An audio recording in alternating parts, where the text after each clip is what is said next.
Alright, looks like we are live, boys. What's up, y'all?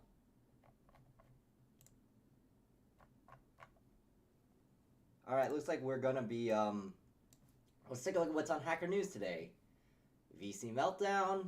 Yep, I think we kind of knew that. SPACs are warning they may go bust. Yep, I think we already knew that. What else? Actually, you know what, let's relook at this one. I think pretty much, I think I might have covered this on a previous stream or something like that, but I don't think that, let's see if this guy comes up with any more details. View reminds me of 2000, blah, blah, blah, 10 years upward run, yes, that's fine. Money is starting to have a price again, it always has. VCs, returns are dog shit, yes. Yep, I know.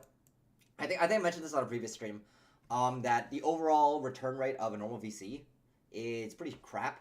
Like, of course, during good times, yeah, they'll do like double-digit returns. But if you consider like the lifetime of all their investments, it basically doesn't even beat the S&P until you get to like 15 years or something like that. I think I said that underneath this on a stream once. And the average lifespan of a VC is 10 to 12 years. So they don't even realize it. They don't even realize the exit. Forget about cash flows, go for growth, except for the fact that it costs more. Cash is one of those things where you need it for the business to survive. It's like oxygen. It's like everyone needs it, but no one notices it until it goes away. So when you look at, like, if you're trying to look at a company and you want to see if they'll survive, just look at their ability to raise cash.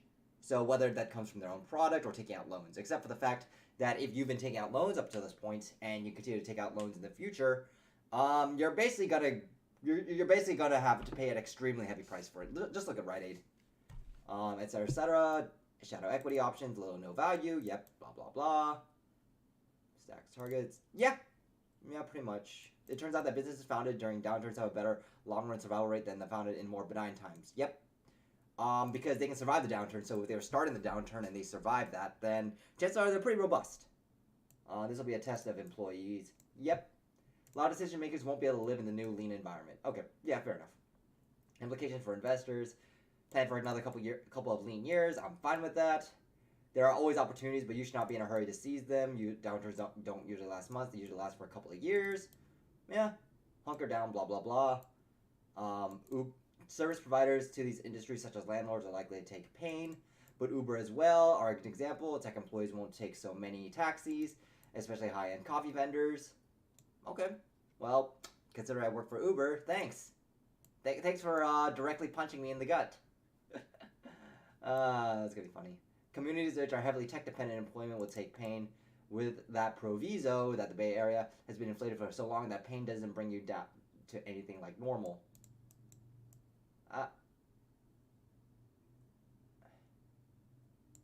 I don't know. I mean, this one kind of makes sense. Like, if the tech industry is going to be affected, then people are not. Plus, with like remote work and everything, it could be a compounding effect in real estate here. So it does make sense. But it's like second order thing. So it's not 100% obvious to me, but I think he's right. I think he might be right. Either way, I don't think this should change much. In terms of my own plans, I think for other people it might. But yeah, I'm gonna say that if you are not ready for pain, then it might be too late based on what he's saying. Overall, I'm ambivalent to what he's saying here, but I would definitely think that it is worth considering what he's talking about. I just don't know if he's right. That's the thing. It sounds right, but I can't say for 100% certainty.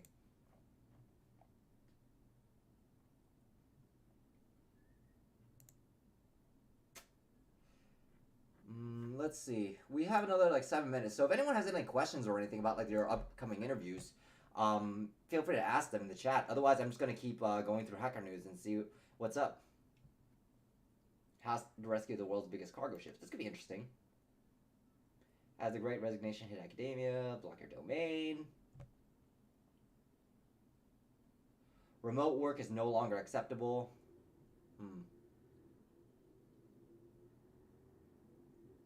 Visualizing large software design. Nah, you can no longer purchase Kindle books through Amazon app on Android. Why?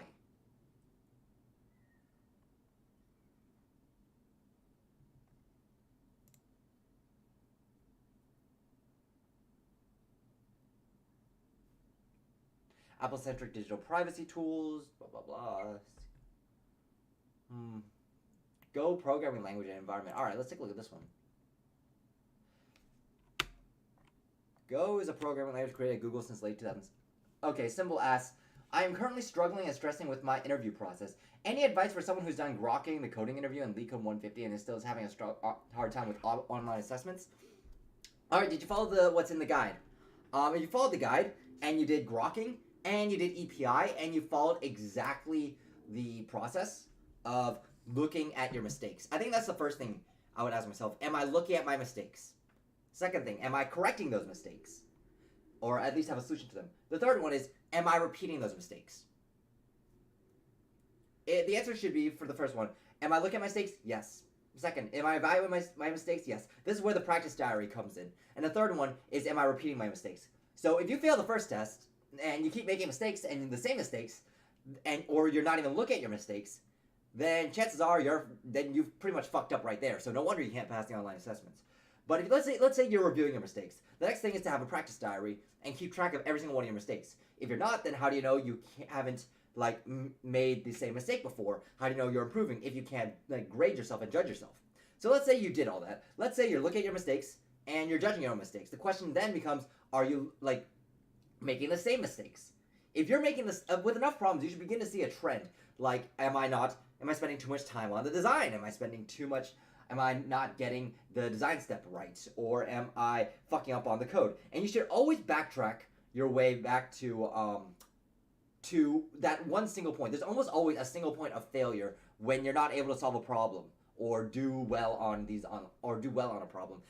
Maybe it's because, I am not thinking fast enough about this step by step. Or maybe the book, like at EPI, comes up with a better solution than I can, that is more easily understood. And so if that's the case, this is where the thought delta that I've been working on with Jay comes in. And we've been kind of stressing this for the past, I think, week and a half now. That you need to be able to compare what you're doing and the steps that you're taking to think about these problems, versus what the book's doing. And then almost always you'll compare the two, and you'll have to think, okay, where is that single point? Where did we diverge? And you identify that point, and you say, hey, what am I going to do to not make this same mistake again?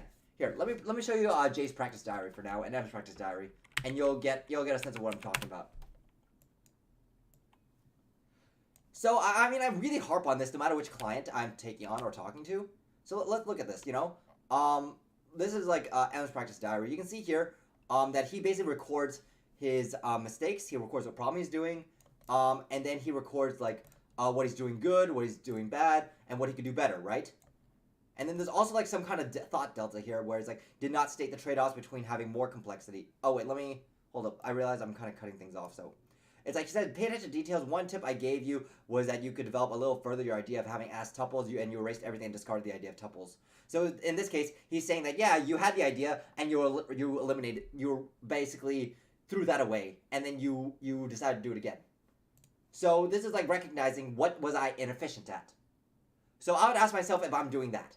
Realizes the not need flags, blah, blah, blah. You get the idea here. It's always trying to figure out what you're doing good and what you're doing bad by comparing yourself to the book. Let's look at Jay's practice diary as well. So you can see here, he has a different way of doing things, but the idea is exactly the same. So let's say, so for here, he has let's take this. So he says that here's about time he took to do a pseudocode. Here's naive pseudocode, and then here's the actual code itself. Then he makes a little small sense about the delta between what the book does and what he does. And so really, it's not as detailed as I like it to be, but it's a lot better than what it was before. I'm probably going to ask him to do more of this thought delta once he's mastered this part of design. But for now, this is okay, even though we just started maybe about a week and a half ago. But you get my point here, is that if you're not doing this practice diary and then comparing yourself to what the book does, then it's pretty obvious why you're failing. But if that's not the case, then feel free to tell me in the chat that I have it completely wrong. But I'm pretty sure you are skipping this. I'm almost 90% certain that you're failing your online assessments because you're not keeping track of a practice diary and then asking yourself what you can do better, or that your entire thinking is not structured to begin with. Hi, Edward. What's your take on people saying it's not a good time to join fintechs and startup unicorns right now because of the state? I'm going to say look at businesses that are that you would want to join in good times or bad. It is and I'm going to say the same thing that I've always said. It's very stupid to gamble your career on investments, to treat your career as an investment, on investments. So what I mean by this is, let's say you are going to spend the next 3-4 years of your life at a company, right? And you're thinking, hey, these RSUs that I'm going to earn at this company is going to give me like a 10 or 20 bagger, right? Well, the thing is that, what if it's not? What do you get out of it? If it's just like you waste your time and you learn nothing new, then I think it's a pretty shit job to take on. The company might be great, but if your thinking is that you want to try and, hit a lottery ticket, I think it's a very fucking stupid idea. But if you're joining fintech specifically for your career because, there's a very interesting part of it that you feel that you can't get anywhere else, like say you have an opportunity to work on some infrastructure projects or some scalable architecture, or you have time to lead a team, then those 3-4 years in the long run of, like, let's say you plan to have a 15-20 year career, well, let's say those 4 years, you can think of it as an investment in a promotion. So you can be willing to forego some pay in order to try and make the rest of your career a complete success. That's an okay way to think about it. I personally think that you should have some level of balance, mostly weighted towards your career. I would say 80% of it should be dedicated towards how much you can progress through your career, and 20% should be how good the business is. Because it doesn't make sense to join a business that's going to fail in a year. That doesn't make sense, right? You need to have a business that has some kind of durability. Now, how much that durability is, that's going to take a little bit more analysis of the company itself and your ability to read like financial documents and all that stuff. And I'm going to say that's very complicated for the average person who hasn't practiced it. So I'm going to tell you that ignore what other people think. Just think about it holistically. Does this company make sense? Do you think it will survive 10 years from now?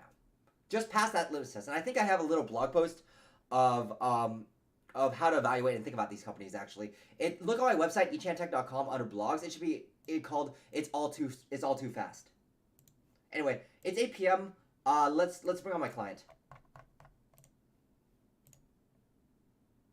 Hello? Hello? Hey, Can you man, hear what's me? up? What's up? Hey, not much. How are you? I can hear you. Very good. You can't hear me? Oh, no, now you can. It's correct. Cool. Yeah. Yeah. Yeah, so we got the good news about Microsoft. You got an offer. Nice. Yeah. Okay, and you also were able to pass the the Amazon phone screen right off the bat. Yeah, that's it. And they scheduled the on-site today. Nice. Yeah, so when is your on-site? They scheduled for the 8th, like next month. Oh, actually this month here. Okay, now. so you have like But, basically 10 days. Yeah, but I will request one more day because actually on the 8th I have my last midterm, and I can't do the interview because it's on the same time. Coincidentally. Yeah. That makes sense.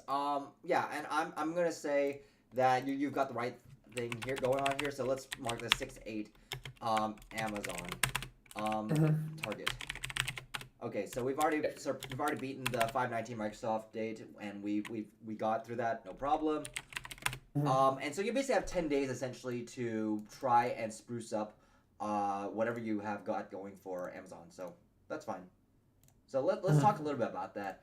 Let me bring up the snippet that you showed here. Oh yeah. Yeah. So you have what's it called? The screenshot you sent me was like you must watch interview prep, system design, coding sample, and leadership principles, and then like those 10 those highlighted questions of like behavioral interview or whatever. Yeah. Basically that was it. Okay. If you want, I can go over like the system design portion. That is not exactly system design. Got it. Let's talk a little bit about the highlighted questions, just to make sure you feel comfortable answering any of these yellow highlighted questions for behavioral, right? Okay. Yeah, just yes or no. Yeah, I'd say yeah. There's no problem. I just need to read their leadership principle just to lean my answers towards them, you know. Okay. But yeah, they asked me two of them on the phone screen. Uh-huh. And I was able to kind of go into the direction, of ownership Mm-hmm. and dive deep. That was one of their two principles. Yeah. So yeah. That's fine. And I think that if you just keep with the same formula of, hey, have these prepackaged stories, massage the morals to the leadership principles, you're gonna be fine. Okay. Cool. Next I'll thing. do it. Next thing. You said system design is not quite system Yep. design. Well, tell me a little bit more Yeah. about that. Well, my friend, he recently went to the Loop to be a full time, right? Mm-hmm. SD1 Mm-hmm. at Amazon. Yes. He told me that for SD1, it's not exactly system design. Okay. It's something like you have to draw diagrams of classes, like in a database. Yes. It's more component design. For example, I want you to draw like, uh, um, for example, a diagram for a database for this online store. Mm-hmm. So we're gonna have users and retailers. I don't know, customers. And all that stuff. And I want it. And he said to me that they are really focusing in our level in the relationship between entities. One to one to many. So that thing to see if we can handle this. So it's more like this. And the other that is not purely algorithm is for you to create a code, like a class that is scalable. For Yes. example, there was one example that was for him for you to create a function to calculate the price of the shipment for something, but you have to create this so in the future you can add more formulas. Okay. So it's kind of like a design pattern kind of thing, Yes. but more succinct. It's not clearly system design, he told me. Mm-hmm. For our level, for SD2, that is the next level, it's purely system design. Okay. I understand the second one, to create class and then code and whatever. The first one, I don't quite understand. Create relationship between entities. It's like kind of the data models themselves. Is that right? Yeah, the data models. That was the exact question that they asked for him. Perfect. So I understand what to do. Okay. So basically, the way I would see something like this is that these are pretty much the exact same question in my mind. It's just one of them is the planning phase, one of them is the execution phase. So let's do this for today. This is going to be more of a me talk at you lecture sort of thing. But hopefully, Okay. you'll at the end of this, you'll understand where I'm going. What I'm going to do is basically talk through how to approach this problem. I'll show you how I'll do it, and I'll do like a toy example, and then I'll give you like some homework, give you like a chance to try it out, and then we can talk more about it if you need like outside of the stream if you need to talk more about it, and it's just like, hey, yeah, I'm still confused, etc., etc. And then we can dive deeper in the coaching on Saturday or whatever. Sound good? Sounds good. Yeah. Okay, cool. So, I'm very familiar with this class problem that they're gonna give you. So right now, let me go to the problem doc, and I'll start my little spiel there. All right. Okay, so let me do that.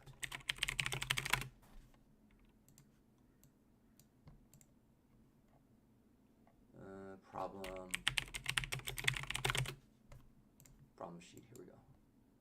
I think this is pretty helpful for anyone who is like doing any kind of code or planning out there. So let's do this, right? So what exactly does this really mean? So let's say, for instance, he's asking you, hey, I want you to, let's start with the idea of, not the models, but the classes. You might be given something like design a music player, right? This is probably like the core, like a core music player or something like that, right? Well, what the heck does this mean, and how should you think about it? Well, a music player can go in a bunch of different directions, right? You're thinking about like Spotify. You're thinking about, oh, well, maybe I need to define a Spotify system. Well, no, really, what they're really talking about is being able to organize a chunk of code that can manage some part of the music player experience. And more often than not, for like junior developers, it's almost always something UI related. So, in other words, it's going to be up to you to define what responsibilities and what parts you are responsible for and what you need to look out for. And the way I like to describe this in a more simpler way is how can you design something that not only does the job, but also is robust enough to handle whatever happens in the future. So what the heck does this mean? So let's say I have this music player. A simple person would just say, oh, well, all I need to do is just play some songs, right? And that's all I need to plan for, because a music player, that's all it does. All you do is just like add songs to a queue, play it, and then DQ. But what do you think is the shortcoming of this? Hello? Hello? Yeah, I can hear you. I can hear you. Well, Given what I just said, what do you think is the problem with just saying, hey, I just need to play songs and then starting the code? I actually don't know where they're gonna be stored, like the songs. Okay. And for example, the functionalities of this music player, I haven't defined. For example, Okay. yeah, I know that I have to play songs, but there's a next button, you know, a previous, Okay. a add to the queue, yeah, Okay. something you're like right. this. So there's a play button, there's a stop button, there's a next, there's a back, and then there's a and is that it? Yeah, I'm talking about the functionalities. Yep, that's fine. But that's fine. actually, we need to think about also how the data, like how the songs are going to be stored, you know, so we can retrieve them. Okay. Basically, there's two ways to go. Yeah. Okay. I'm going to say you're gearing a little bit more towards implementation. Not the worst thing in the world, but there's a very big glaring... But I think you're kind of falling into a little bit of the trap that a lot of junior developers fall into. And the question is that you're ignoring, how does this code scale? What are we going to do with this code in the future? Remember what I said before, is that this code needs to be robust. It needs to be able to handle whatever the hell we throw at it. And it's not just performance, you know, because that's one thing, right? You know, concurrency is going to be a question of, like, is this code going to be able to handle us, like, you know, spamming start, stop, next, back, blah, blah, blah, blah, and do all that. It's also, well, what else can we do with the music player? What if I need to, you know, add a playlist? What if I need to add a album? What if I want to add, you know, these types of things, right? It's conceivable that we would want to do this with a music player, right? Yeah, for sure. So this is what I mean. This is what I'm talking about robustness. It's like not just performance, but also business use. So these are two dimensions. Use. Let's performance and business use. And even underneath this, there's one more. What do you think is the other thing that we might not be thinking about? Let me think here.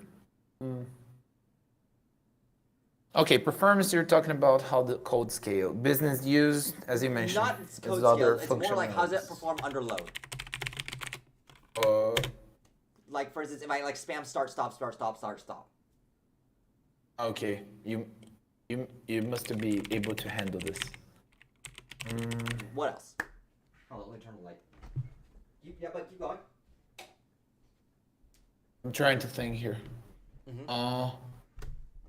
Under load, you mean like, what do you mean like under load? Spamming actions. How about that? Oh, okay. I think like if we have a bunch of users, we need to think like about this as well. A lot of people using our service. Well, you're thinking about the macro level. You're thinking about the entire system. I want you to just focus on this one component, this music player component. All it's designed to do is just load elements, like just play songs, right? Yeah. All this is just like you said, this is the functionality. There's nothing to do with users here. Okay. So maybe. Let me think. There's one player in here that you've forgotten about.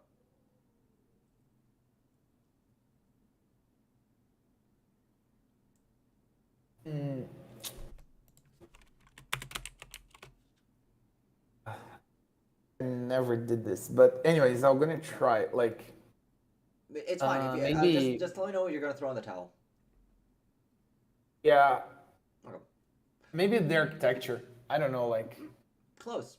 But- It's how do other developers use it? the diagrams. I don't know. No. That's not what I'm talking about. What I'm talking about is the actual code itself. So let's say like the developer wants to call your API and maybe even expand upon it, right? So let's say for instance, simple example, right? Let's say I have my get maybe they want to add like a get next. right? Or get Uh-huh. current playing song function. Oh, okay. They may Yeah. want to expand on your functionality. So in this case, could they do this cleanly? Or maybe what they want to do is like expand your, let's say, back function, right? So your back function could be like is boolean is how do I call it? Is reset song or something like that. You know, because sometimes when you um press the back button, you're going to be basically starting at the song at the beginning versus trying to go back to the previous song. That's true. Yeah. Yes. So basically, the question of robustness is how can I expand upon your code without breaking it? I see. Essentially, these are almost anything that you think of is going to fall underneath these three dimensions. So, but obviously, these are like kind of it's kind of a hassle because the reason why there's so many different ways that this can be done. So, for instance, performance. There's the concurrency thing, right? Is my underlying structure going to be able to handle me spamming these buttons? There's all these different questions that I could be asking for a business use case as well. Like, what if we want to add like images to the music player as well? What if we want to add podcasts? And it's just like it's very difficult, right, to try and foresee all this, and like how there's multiple different ways developers can expand my API, and it's like how do I make sure I can handle the most easy, obvious use cases that I won't be penalized for, and how can I track all these predictable things, right? There's a test I really like using. It's called throw a monkey at it.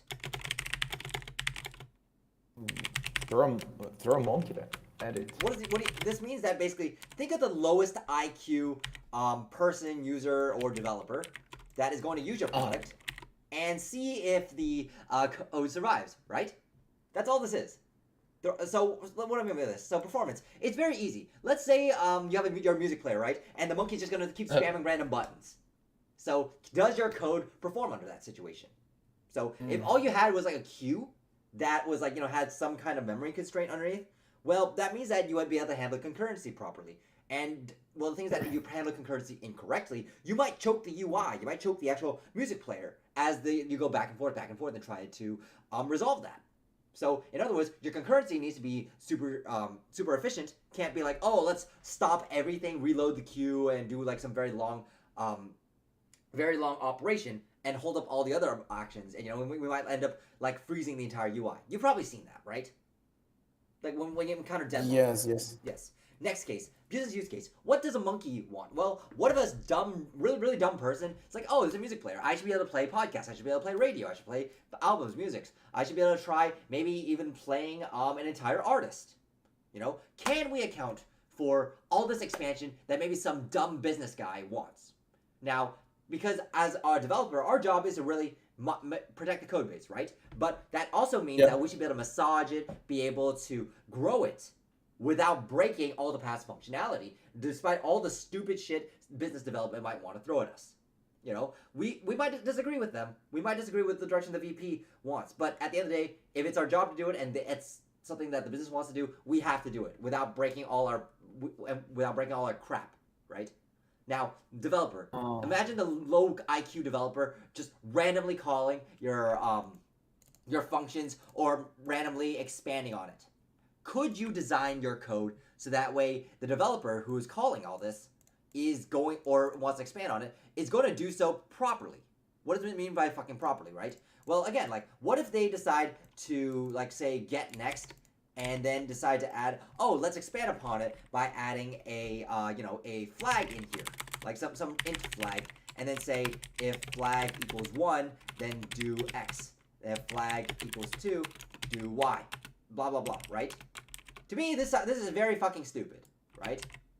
Like, there's no reason a code like that should ever really exist, except in some very niche circumstances, especially in a music player. Because what could these flags represent? Maybe the developer's like fucking drunk as fuck, right? But the thing is that we need to be robust enough that if they do this, if they make this change, that it doesn't break the rest of our shit. That it's gonna be isolated, and that anytime we can reverse this change without breaking the functionality. Does this all make sense so far? Yeah. Can I just say one thing, just to see if I'm understanding correctly? Yes. For example, it's kind of defined some sort of APIs so the developers can use our code base and make sure that, like with this monkey, throw a monkey at it, even the developers cannot break our system, basically passing something, right? Not just- Or go ahead. in terms of performance, or in terms of like calling the API, something like this. Anyone should not be able to break your system, no matter what they do to it. They should be able to do whatever the hell, do whatever the hell they want. The system should be able to accommodate for that, but it shouldn't break under it. Now, of course, like if they do fucking something stupid, you should be able to also revert that as well, and without like entangling or breaking, without breaking all the current functionality. So I know I'm talking a lot and I'm doing a lot of rambling. So let's actually put pen to paper and let's see what actually might actually happen. What does doing this incorrectly look like? So let's say I have a class music player, right? And let's keep it simple, right? Let's say we scope this out and say, okay, I want to be able to handle these play stops next back, right? So let's say the functions for let's say void play, right? So then let's say that let's say that we're only designing the music player UI, right? And then let's say that there's some actual service that will send the model down to a service, and that service will be responsible for pumping that through the hardware. So let's call this music. Let's call the thing music player service dot play and then song play item, right? So in other words, let's say I'm doing this, and then let's say and then so we'll have like maybe something like a object. Let's call it a song for now. Song s or current playing song equals to null. And then let's say I do some very fucking stupid thing like let's use a stack, right? To just as purposely making this as shit as possible. Stack of songs, even though we know it's gonna be a queue, right? So let's say I do this, right? So let's say I play. This will be playing current playing song, right? Well, obviously this is very fucking stupid because we know the item at the bottom of the stack is going to be our next song that we play, right? So in other words, let's just say like pop all elements in stack, music player play last item, and then put all elements back in the stack, right? This is just play along with me. Assume that some fucking developer did this, right? So in other words, this is completely unnecessary. You don't need to do this. This is not necessary just because of the way we set this up. Follow me so far? You understand how that fails the monkey test? Yes. This is redundant. Because let's say like we left this code in, right? Someone could possibly go in here and say, oh, we have currently playing song. Well, why don't I just do this? Why don't I just use currently playing song, assign currently playing song to the bottom element of the stack,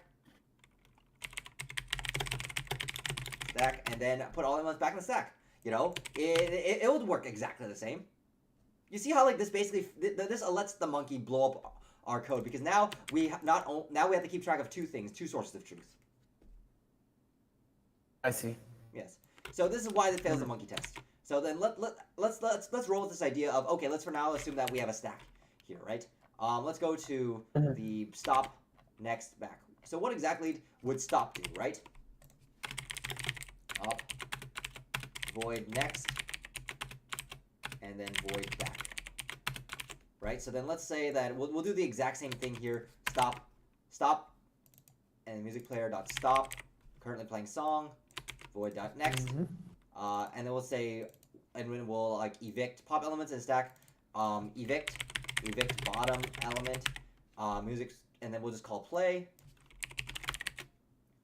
and then put all elements back in the stack, right? And so you guys see like, oh yeah, this is all completely fucking shit because again, like this is because let's say we keep playing play stop, right? Well, each time we're gonna be pop all elements in the stack, play, put all elements back in the stack, and you can see like how we might run into some threading concerns, right? Because while we're popping all the elements in the stack, well, we might also want to pop all the elements in the stack again here while we're calling stop. So this fails concurrency. I see. We kind of already knew that, but you can see here, like, if I'm just doing like this for loop operation here, and doing this for loop operation at the exact same time, we can see how we might be stepping on each other's toes. Now, we could always double down by putting this in like a lock and then lock dot unlock. But you see like how this basically freezes the entire It freezes our entire experience until we complete all this. Yes. So, in other words, this fails the monkey test again because not only is this overly complicated, it's just like, well, lock. We might leave lock at some point, but there's so many other more obvious shit that we can do to just like kind of unblock ourselves here and not have to go through all that. So that's why stack is just like, oh, it's just way too inefficient. It just fucking sucks. So in other words, let's do a queue, right? So all this is effectively just going to be a queue. So in other words, all we need to do is just play queue.pay, right? Of course, this is not robust enough because, well, what if the queue is empty? Remember how we said, like when we were planning our code, what is the things that can go wrong? Can we test our edge cases? Well, our edge case here is like now that we have a queue, well, we might be calling the void play API when there's nothing in the queue. We might be calling stop when there's nothing in the queue. So in other words, we have to accommodate for all these different cases that this code can be used. The same exact way when we design an algorithm, we want to account for all the different ways the algorithm can be used. Yeah. In other words, this is for example, if you hit the play button on Spotify and you're not playing nothing on iPhone, it's gonna play like a random song of your playlist. It's just like a way to handle it. Yeah. Right. So those are ways to definitely handle this idea, but hopefully you understand like why we need this to be robust. So okay, obviously we need to handle the play, right? So under the empty circumstance. But then the question then becomes, well, how do we want to do that? Do we want to throw an exception? Well, if we throw an exception, does this pass the monkey test? Well, the monkey test is like, okay, well the monkey sees we have a crash, right? Does it make sense to the monkey? Like, oh my god, I crashed the music player if I did a queue. If I play a queue. Oh my god, this must not work. Yeah. So I will never call play again. Bad. Which is obviously not right. It's like if it's empty, we don't want to crash it. So if it's empty, we just want to be able to do nothing. You know? And then again, the monkey. Let's throw a monkey again, right? It's like, oh, it's empty. I'm pressing play. It's doing nothing. I don't know what's going on. I'm too lazy to look at the source code. And then eventually they'll probably realize, hey, wait a minute. Once I read this code, if q.is empty, return. And they'll see, oh, that makes sense. Yeah. So you see like how this like passes the robustness of a monkey developer who doesn't give a fuck and doesn't want to look at the inside of your code. But once they do look at the code, it's like, oh, it's very obvious what needs to be done. Yeah. In other words, I see. So let's apply that to the stop. So in other words, what do you think the most appropriate way to handle stop is? Yeah, I think the same. If the queue is empty, there's nothing to stop. So just return. Okay. Let's throw the monkey at it. The monkey is saying, "Oh, I'm gonna call it the stop API." What should happen? Yep, I would agree with that. It's like, oh, I'm trying to stop this, but there's nothing playing. Well, yeah, there's nothing playing. Okay. Well, there's also something that we are assuming. What do you think that is? I know. We are assuming that something is playing. So, yeah. Well, that's the thing. It's a little bit trickier than that. Let's try to think about what we've written so far. What assumptions? Let's assume that we are the monkey here, and that because someone else is handling the music player, sir. I fucking just said it. Let's assume that we're the monkey here. What did we not account for?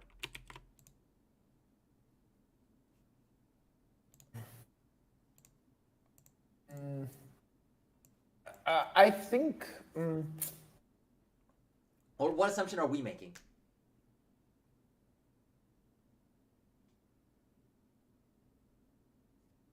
We're making the assumption of some music. Some music is playing now because literally I can see. We're assuming that.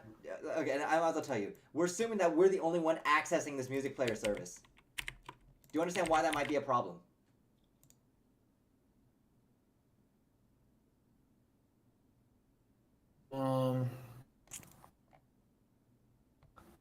Sometimes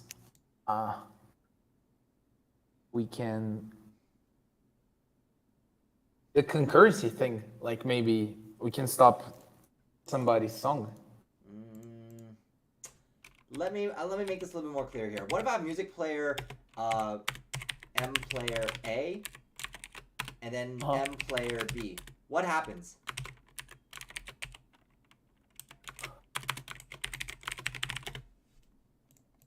Yeah, yeah. Basically, there are two different objects, Mm-hmm. right? So if you stop or play A, it doesn't matter. It's not gonna affect B. Mm-hmm. So, uh, but you need to be able to like this object must be instantiated. Uh, I'm trying to go into this line, but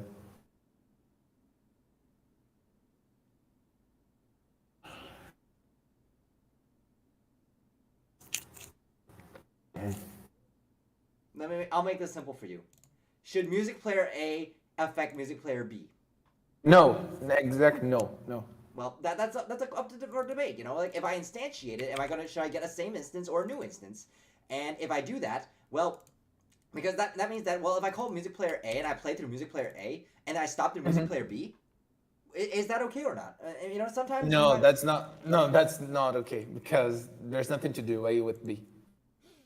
Yeah, Mm, in terms of let's think about that. What if these point to the exact same instance, and these are just different references? So in other words, let's say I call music player. This is like object. Let's call this like the music player master, right? And let's say this is our thing here, right? And then of course these are gonna be our references. Oh, I see. Maybe we need to guarantee that there's only one instance for the master, Mm-hmm. So in other just words, like a what? singleton. Yes, there we go. You see how we Yeah. can be the monkey as well sometimes. Oh yeah, In other definitely. words, in other words, this means that we would want to make the constructor for this private, right? And then we want like public synchronized get instance of this, and then we want like create a music player instance or some shit like that. You get the idea. In other words, I had this problem in the past. Yeah. yes, exactly. So in other words, it's how much of this can we foresee and scope out, and that's going to be the key to doing this right. So you see, like here, oh yeah, I don't need a queue because it's very obvious stack's going to take too much time.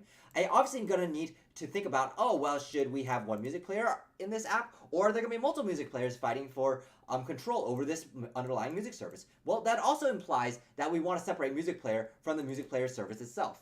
And this is where like separation concern, single responsibility principle comes in, and being able to apply the right coding patterns and everything to what we want to do, and being able to foresee that.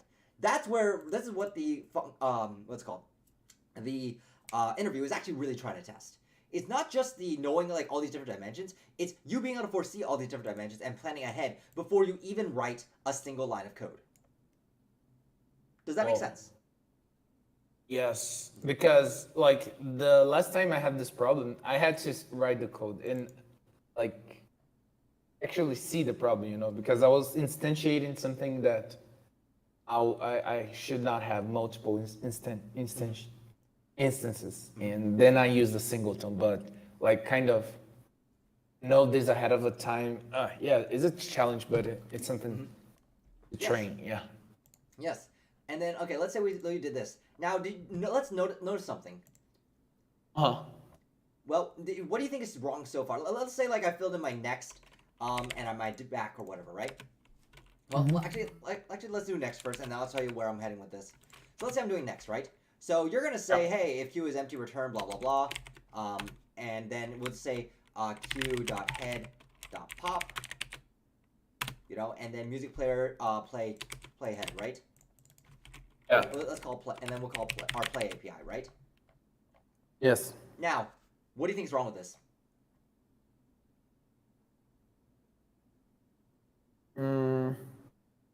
Your list, your queue can go empty again. Okay.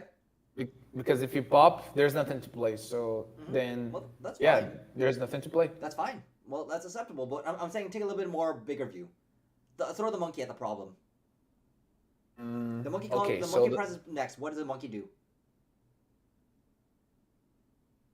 Yeah, it's not working. So I'm gonna try next again. Next. That's fine. The monkey hits next. There's no more songs to play, which is perfectly reasonable. Uh-huh. What's the monkey gonna do now? Yeah. Actually, the monkey is gonna try to play again, maybe. Well, there's nothing But in the then queue. That's fine. nothing on the queue. We're gonna handle this.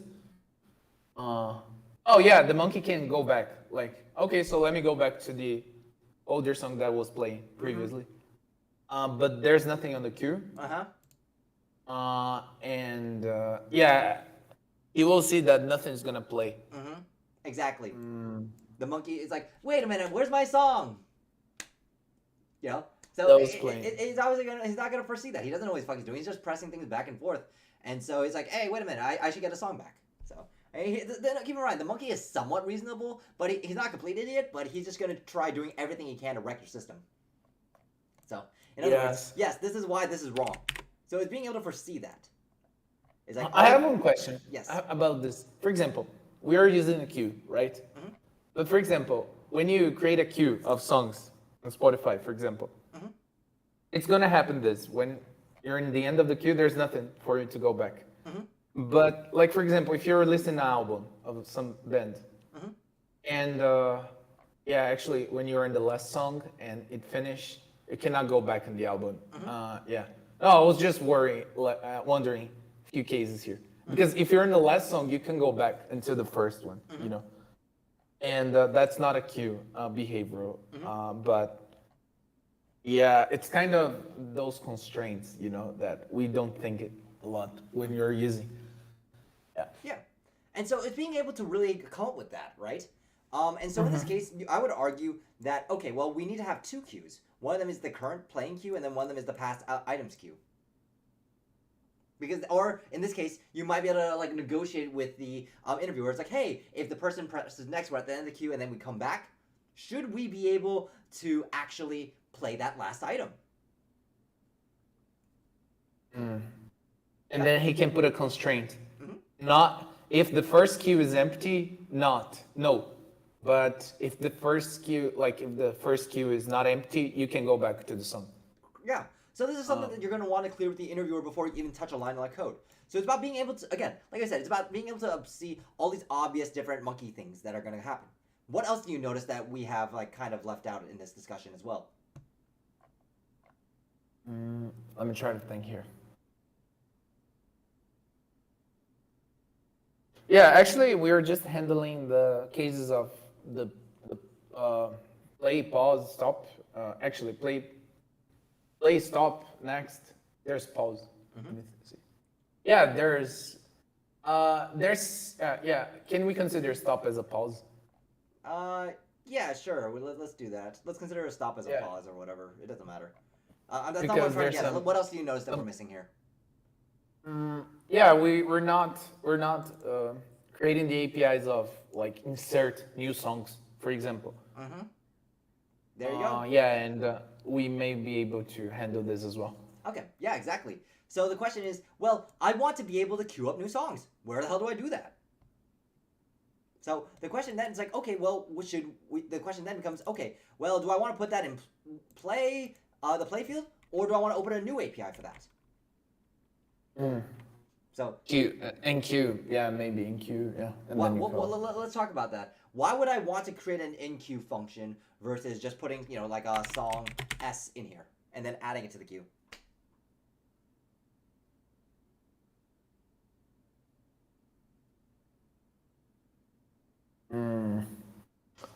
Because let me try to. Oh yeah, that makes sense. For example, sometimes when you're listening to a song, you don't want to immediately go to the next song, and you can click on NQ, so it can be the next song.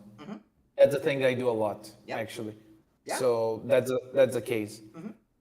And yeah, that's one way to think about it. Yeah, throw the monkey at it. It's like, hey, monkey listening to a song. This is a cool Drake song. Let me put it next. Oh, why do I have to keep playing the same song? Or like, why do they call this fucking API, Or even developers gonna say, why do they keep calling play just to then queue a song?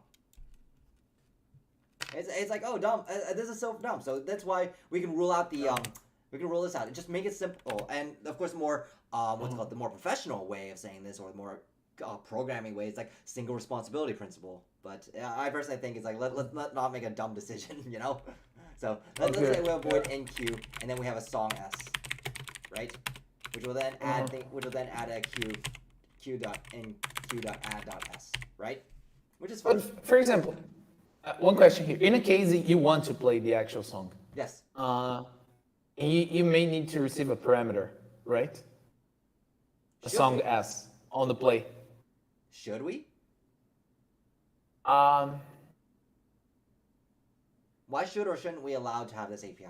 Let's ask ourselves that. because if I click in a song, yeah, actually, we're gonna play the head of the queue. Mm, uh, yeah, I think it's a thing um, to be more meticulous. Mm-hmm. Yeah, maybe if we click in a song that is not the one we're playing, we need to play this, you know. Okay. If we, yeah, but we need to kind of scope this to a API, Mm-hmm. and it's not so clear to me yet. Yeah.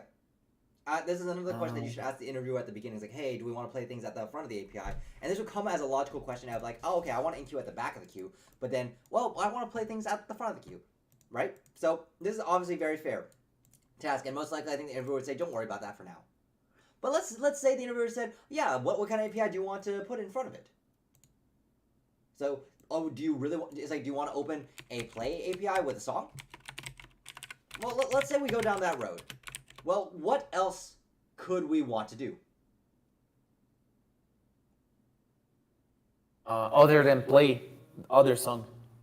Well, along the same line, keep in mind, what we're doing with this API is that we are forcing something to be queued in front and then playing it. Yes.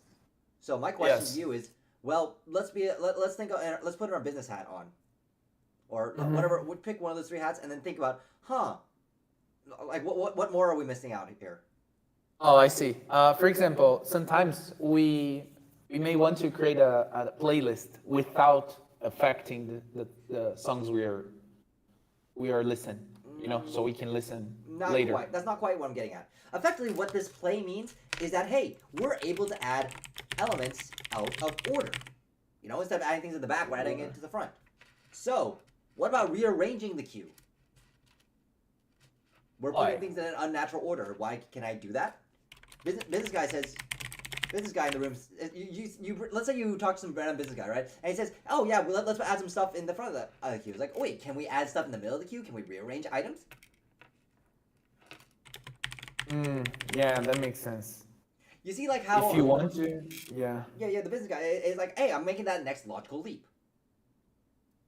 And so yeah, I see. And so it's up to you. It's like, if you want to open this Pandora's box or not. And so let me pivot to the bigger point here before like I in the last 20 minutes, because basically everything I've been doing up until now has just basically been a consequence of, hey, let me make this choice. What's wrong with it? Oh my god, I was like back and forth. And I guarantee you, if you did this during an interview, you'd fail it. The better thing to do is actually to understand and scope this out to begin with. And this is where like just predicting where all this thing comes from is going to help you. So it's like, okay, if I'm just starting with these functionalities, well, what other APIs do I need to open up for the developers themselves? Should I make, like, you know, public void is going to be fine, but what should the permissions be for, like, enqueue, dequeue, rearrange? What kind of underlying data structure do I need to have in order to support all these? So before we even support, say we want a queue, we need to know what kind of APIs we need to support to begin with. So you can see how if we commit to ourselves to a queue too early, it becomes very difficult for us to rearrange elements and in a queue, or when we want to go and actually do that. Another thing is that the song thing, right? Well, what happens if I want to add playlists, if I want to add albums, all that stuff, right? So in this case, we can say have playable item instead.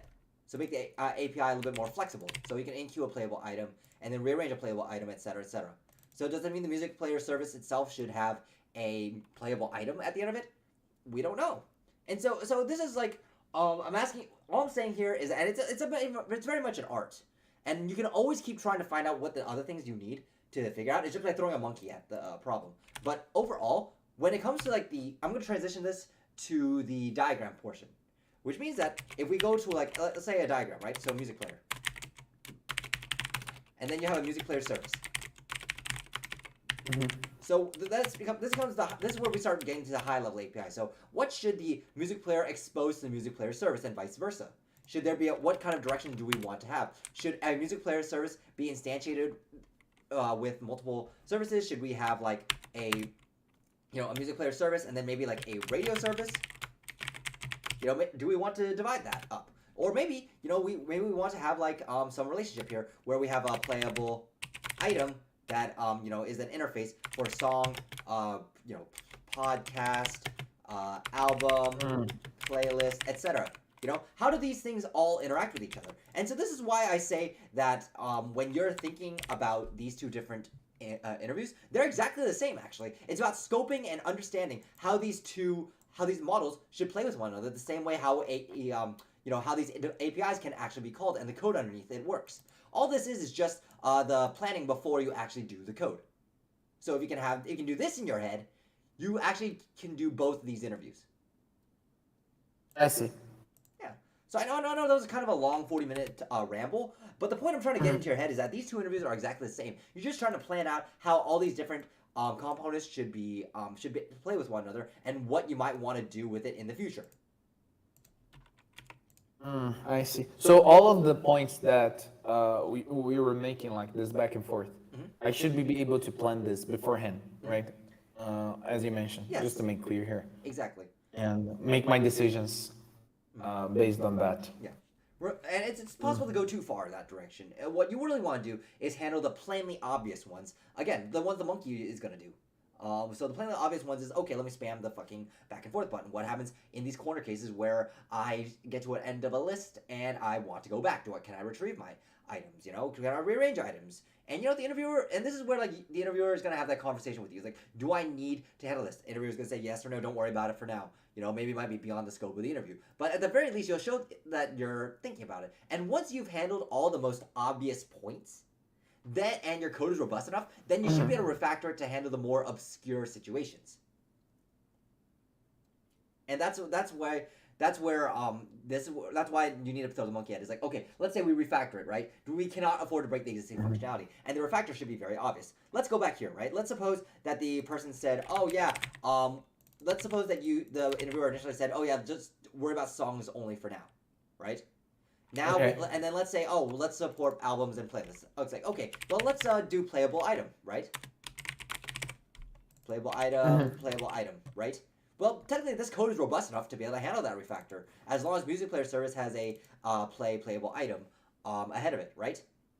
So it passes on that front. But the thing is that these playable items might have multiple songs in them. So what does it mean for a for a queue of playable items to have next? Does that mean that you're skipping an entire album? Does it mean you're skipping an entire playlist just to play the next song? You see where that may fall apart, right? Yeah. Totally. Yeah. So in other words, this is where you might need to massage all your massage your thing. So maybe it's okay to put the songs there, but instead maybe the song model itself needs to have a maybe the song itself needs to have a relationship where it says, hey, belongs to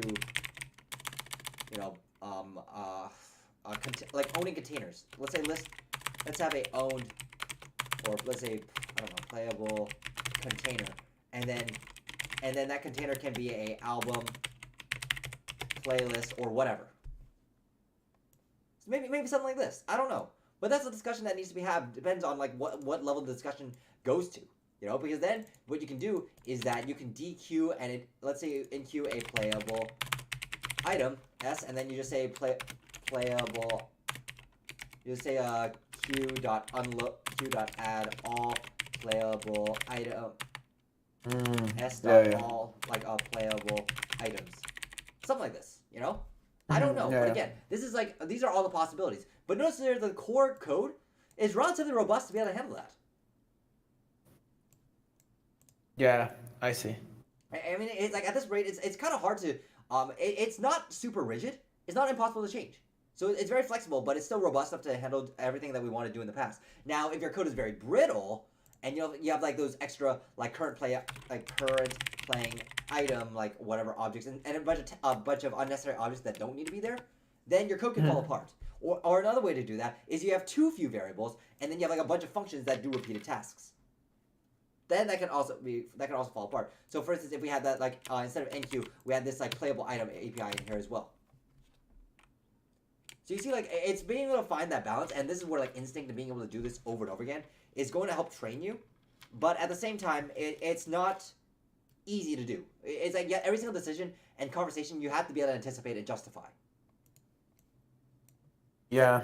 And all I did was present one way of doing this. You know, maybe it could be wrong. You know, maybe you do want to have a queue of playable items, and that play would be instead of that would just be instead of looking at you'd have a queue pointer, right? Maybe you want to introduce a queue pointer class where all queue pointer is just gonna point to the element in the queue and the song within that playable element. You know, there are many different ways that you can do this, but all the questions is you have to ask yourself what is the best way. There's no one way of doing these things. There's no one magic bullet. And so you might want to say queue pointer dot, and then like in order to get item, and then that'll return back a song s, and then you still send that song down to the music player service instead. Mm-hmm. So it's like being able to just add those one or two elements into this code, and not be able to disturb what the hell is going on outside of it. So this is where I want to talk a little bit about like the homework and how you're going to do this. So there's like 3 problems I want you to do. The first, let me pull them up. So the first one is going to be design the core logic of an auction. So in other words, this is going to be up to you. But let's say you do this. What I want you to do is basically have that conversation. It's like scope it out. Scope out what the obvious monkey would do. Justify why or why not you want to do it in this iteration. And then repeat. Repeat over and over again until you get to a, I don't know, let's say 3 rounds from now. Repeat 3 times. The code should be sufficiently complex, and you need to justify every decision or design. What can go wrong? AKA the monkey. Okay. And how about the assumptions? For example, this thing you said, like the interviewer can say you can go in this direction. Mm-hmm. Like when doing this by myself, can I assume few things by myself and justify them? Yeah. What do you recommend? I'm going to say that just try to keep it simple. It is definitely very hard, but I want you to be able to at least come up with a reason why this should or should not be included in this iteration. Maybe you could say, hey, this iteration has like got too many things. Right now, let's focus on the very simple MVP before we grow it. It's basically up to you to lead that conversation, and very much in the actual interview, you're going to actually do that. So, as long as you have a reason for it, you just go with it for now, and then you might realize later on, oh shit, because I took on this many, too many things on this iteration, I fucked up, and this design turned out shit. Or maybe you didn't take on enough, and it just came with a very simple answer, and then eventually you had to keep repeating over and over again, and eventually you ran into a wall. It's about being able to strike that balance between anticipating enough needs and securing against them versus not doing that and keeping it simple. You know. Yeah. It's difficult to do, but you can do it a few times. So the first one would be like design the core logic of an option. So eBay. So eBay bidding system. Let's say. Mm-hmm. Second one I want you to do is like design Craigslist. The core logic of Craigslist. Yeah. Like posting an item. And so on and so forth. The third one would be like design core logic of Twitter. And I'm not saying design the system itself. I'm saying the core logic. Let's say you had like a Twitter main or whatever. And the last one I would say, I don't know. This one's like kind of a controversial one. I feel like a lot of people would still fail it. I guess design a build system. Yeah, let's design. Do you know what a build system is? Let me first ask. No. Okay, this last one. Okay, fuck it. Then let me scratch that. I think between these, I think it should be okay. And then, let me see if I can try to come up with one more. The video is showing like to design Tinder. Oh, yeah. Well, the thing is that I want you to ignore the whole... Oh, yeah, actually... Yeah, I guess design the core models of Tinder. That's a good one. And when I say this, I don't mean coming up with the... what's it called? The databases or whatever things is. Maybe, I don't think they're gonna ask that. But in any case, basically, you can. We'll talk about that later. But I don't think they're gonna ask you to like say, oh yeah, this service and database are gonna interact or some shit. Just assume that you're gonna have a monolith for now, and they just want to divide it up into classes. Does that sound Okay, good? just like you did like on the on this session, right? Exactly, Like yeah. discussing all the points and then implementing some code, right? Effectively, you could design this problem as design the music player of Spotify. Good, good, good. Something like that, yeah. So in this case, you could design the swipe screen of Twitter. You know, if the Twitter, or not Twitter, but Tinder. If Tinder ever made it to the web. I see, I see. So it's basically think about the one core thing of that system and then try and design it. That's basically your homework here.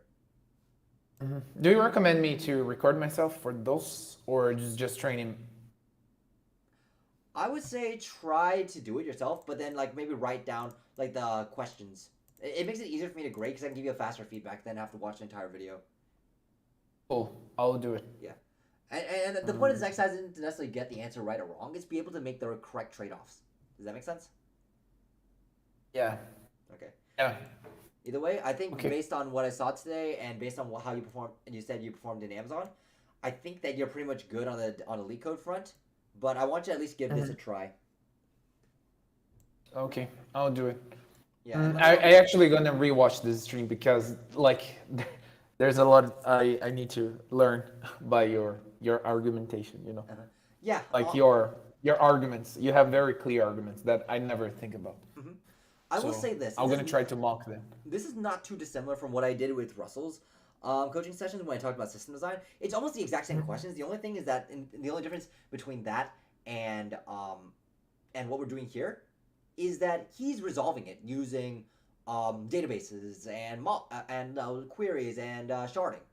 We're resolving it using different classes and APIs and code. That's it. That's the only difference that we're doing. It's just the way we resolve these questions, but the type of questions that we're asking and the way we go about asking these questions and figuring out the questions that we need to ask is exactly the same.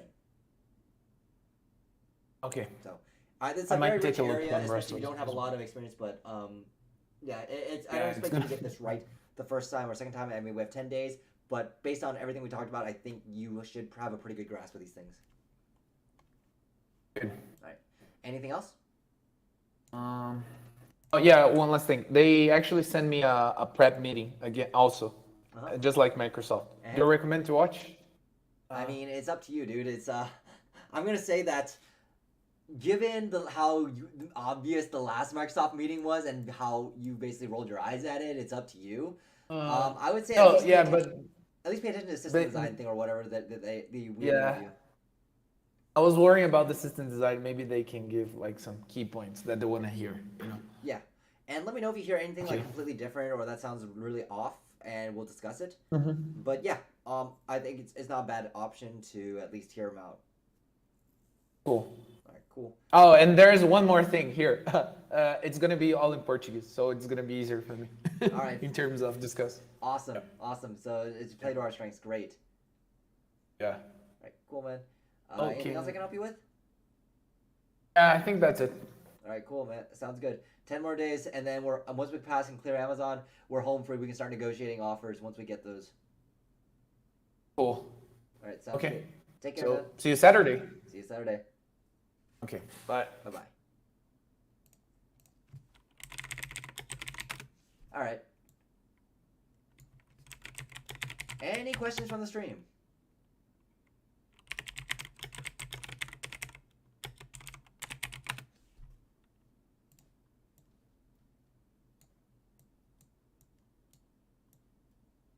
Any questions from the stream so far? Okay. Yeah, you're right. It's the practice diary. I'm keeping track of the problems I'm doing, but I'm not keeping track of the mistakes I make. I'm learning concepts, but not fixing mistakes. There you go. Yeah, that's exactly it. It's almost like I'm psychic, right? I've done this, man. I know exactly what the fuck's going on. Correction, I'm keeping track of the problems I fail at and redo them 3 days later without looking at the solution and trying to solve them my own way, which I've been successful for doing that. Yeah, the thing is that even if you try to redo them 3 days later, you still have the, oh yeah, I looked at the solution, I'm influenced by the solution, I know which direction to go. But the thing is that that's not the way you want to do these problems. You want to really come up with a robust problem-solving method that works on any problem. And the question now becomes, is your problem-solving approach robust? That's what we're trying to do here. That's your one tool that you want to apply over and over and over again. All that is left is to figure out what question to ask yourself at some point. throw a monkey at it. I'm never gonna forget this composite. That is too good. Yeah, it's almost 90% of the um, problems that you're gonna face at the L3, L4 level can always be answered by what kind of dumb monkey requests or am I gonna face, or what kind of dumb monkey is gonna use my code in the future, and is my code good enough to handle that?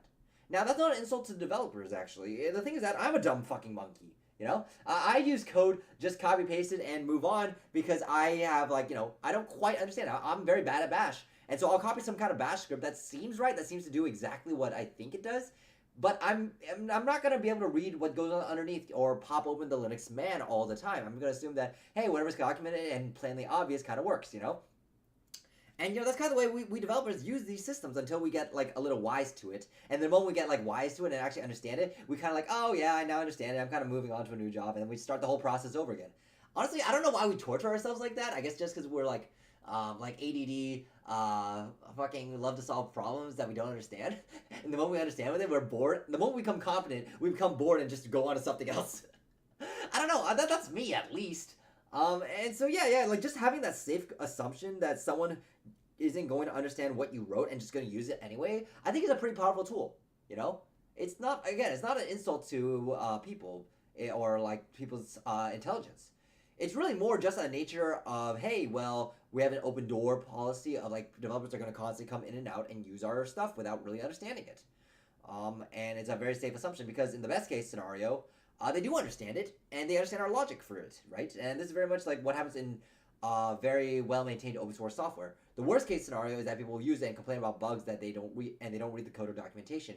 And the code should work regardless. And that makes the what's called the friction to adoption very low. And that's also a good sign for these projects as well. So you don't really miss out or lose on anything by using that heuristic. So with that, let's actually bring on my next client. Holy shit, I'm hungry.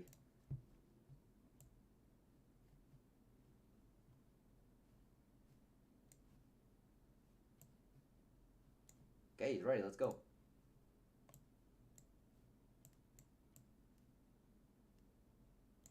Hello, hello. Oh, hello. What is up? Nothing much, I guess. I mean, code-wise, I finished the strings chapter. We did some questions and went to trying leak code questions. That was basically it for today, at least. Okay. So you finished strings, and then did some leak code. Okay, yeah. Sorry about the late response for your breakfast diary, but Yeah, how did you? I mean, it looks better, but what do you feel like? What do you feel like is messing up on? What do you feel like is still difficult for you? I think I pointed out that there's still some weird splotches with you spending 25 minutes designing and stuff, but other than that, Yeah. what else do you feel uncomfortable with, or do you feel like that my feedback was good? I think the feedback was pretty good. As for so generally, I feel like now I'm getting a feeling that if I might spend a lot of time designing a solution because I don't know where to go at, so that gets me. So I'm bad at still at pattern recognition a little bit. I still take a little bit too much time explaining things, as you'll see in my entries, my diary entries, my videos, and anyways, my analysis of the videos.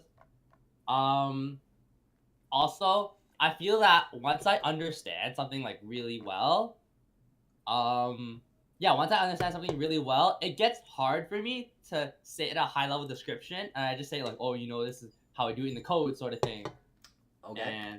And that just kind of gets bad, because I should probably give them a high level description instead of explaining and giving examples oh, it's because of this, because of that. I should here, this is a high level description so they have an idea of how I'm processing things rather than just why are you just trying random examples, sort of thing. But the examples are actually something. But yeah. Wait, repeat that. You said that if you understand something, but then can't explain something at a high level. That's the first thing you said. Yeah. So once I understand something, how to do it in code, once I understand how to do something in code, it becomes a little bit difficult for me to explain it at a high level description. Yeah, that's actually problematic. You need to be able to explain the idea before you do the code. You have it reversed. Yeah, I mean, I have a really high level, like that's not too well explained, and then I go and then the code and then I do try doing the code, and then I just sometimes don't come back. I forget to come back anyways to reiterate over the high level description, like what it actually is, sort of thing. Yeah, that's again. I'm gonna say that's a problem because Yeah. the thing Yeah, is, that even though is you a know how to do problem. it in code, it's that's the wrong thing to do. So I'm gonna say I'm always gonna be when I hear that, I 90% of the time that hey, you didn't think this out well enough. Yeah. So all right, so I think that's part of it is like being over eager. And I would say if you understand something code can't explain at a high level, just assume that you don't actually understand it. That's the first thing. Yeah. Okay, that's fine. I kind of missed out the other points that you were talking about. I know you said that you over explain or something. Yeah, I still over explain stuff. Like I take too long. Has your soundboard come in yet? Fuck. God, I missed the sound. Fuck. I forgot to order the goddamn soundboard. Oh no. Oh, whatever. Fuck it. Okay, you missed out this time. I'm gonna order the goddamn soundboard on Amazon. I'm gonna order the goddamn soundboard on Amazon after this session. Jesus. Okay. Over explain. Yes. So the way you can tell that if you're over explaining yourself is if you go back over the exact same points over and over again. Yeah. I've been doing that a lot less than I have been before, but I feel like the initial explanations I could be like shortened it and like simplified it instead. Yes. Remember, give me the high level executive summary first, and then go into details. Yeah. I wrote that in one of my analysis, the video. Yeah, sometimes it's okay because to like kind of repeat yourself a little bit. If you're like, hey, I think this is the direction I want to head in. Let me explore it a little bit more. That's fine. Yeah. That can require some level of over explaining because you're trying to work out the problem, trying to type it up, blah blah blah blah. I understand that, but when it's an idea you're clear about, it's got to be structured. Okay, yeah. Okay, that's fine. Yeah, But I remember like. Go ahead. That's it. Well, once you understand the idea, you should be able to go boom, boom, boom. High level idea. Here's the details. Here's what we're missing. Here is the ways it works. Here's the way it doesn't work. Like here's our test cases. Yeah. So it's okay then to stumble and repeat myself early on when I'm designing the solution. Then I guess that's better. If you don't know, there's a few Yeah. caveats. That one is that if you don't know the solution and you're not clear on it, and two, your logic and way of thinking as you progress through the problem is logical. If the interviewer can follow it, it's like, hey, yeah, you have to go back to that point because you're trying to say, oh yeah, this point was proven by X, Y, Z.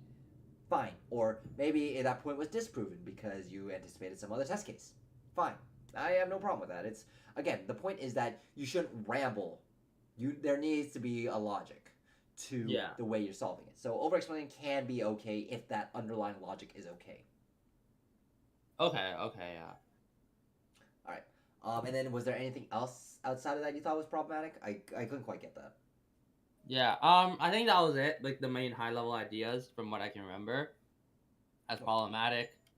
Oh, sometimes I don't test for the null case. I guess that's a bit of a problem, but I think just thinking about it, it's just like an easy fix, I guess, for thinking about the null case.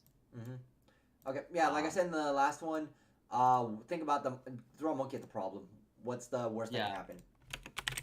Yeah, for sure, yeah.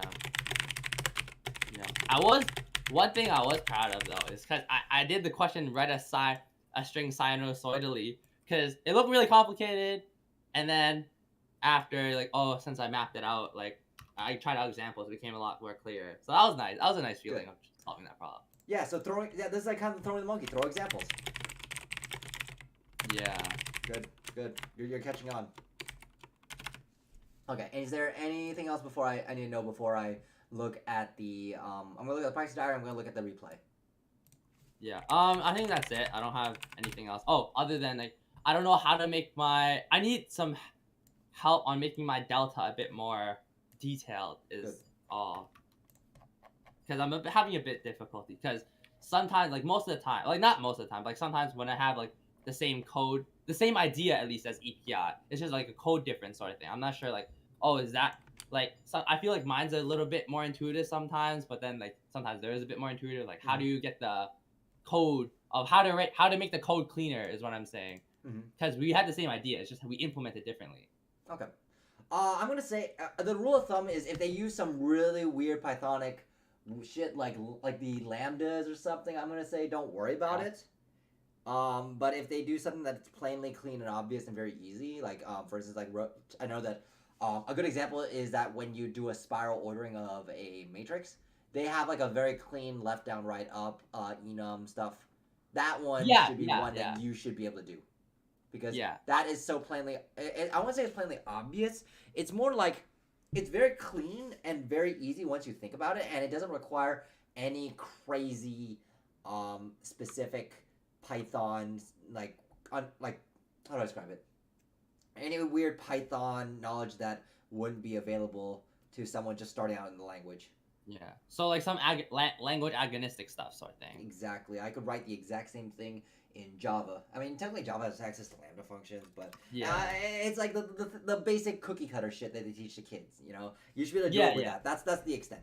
So yeah, I feel like like a lot of the solutions that they use in EPI, like they use like the func tools, iter tools. I'm like, huh?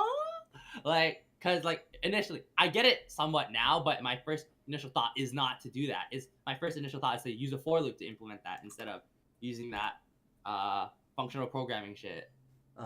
Although the functional programming is a lot better because there's a lot less room for errors, but that's not usually my first thought when thinking of a solution. Yeah. Okay. That's fine. So I mean, it's like the iter is fine. It's just an iteration, right?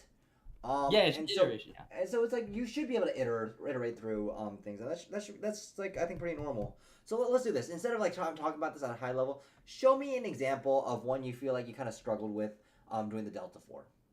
Yeah. Okay, yeah, for sure. Let me think. I think one was base conversion. Yeah, I think my it was a bit. I think one was base conversion. So row 83. Also, you could technically say row 82, but I think like it's around the same thing. Okay. But row 83 is a little bit easier to explain. Okay, so which one do you? Row 83 is easier to explain. Great. Okay, base conversion. Let me pull up the exact problem so I know I'm looking at the right one. Yeah, sure.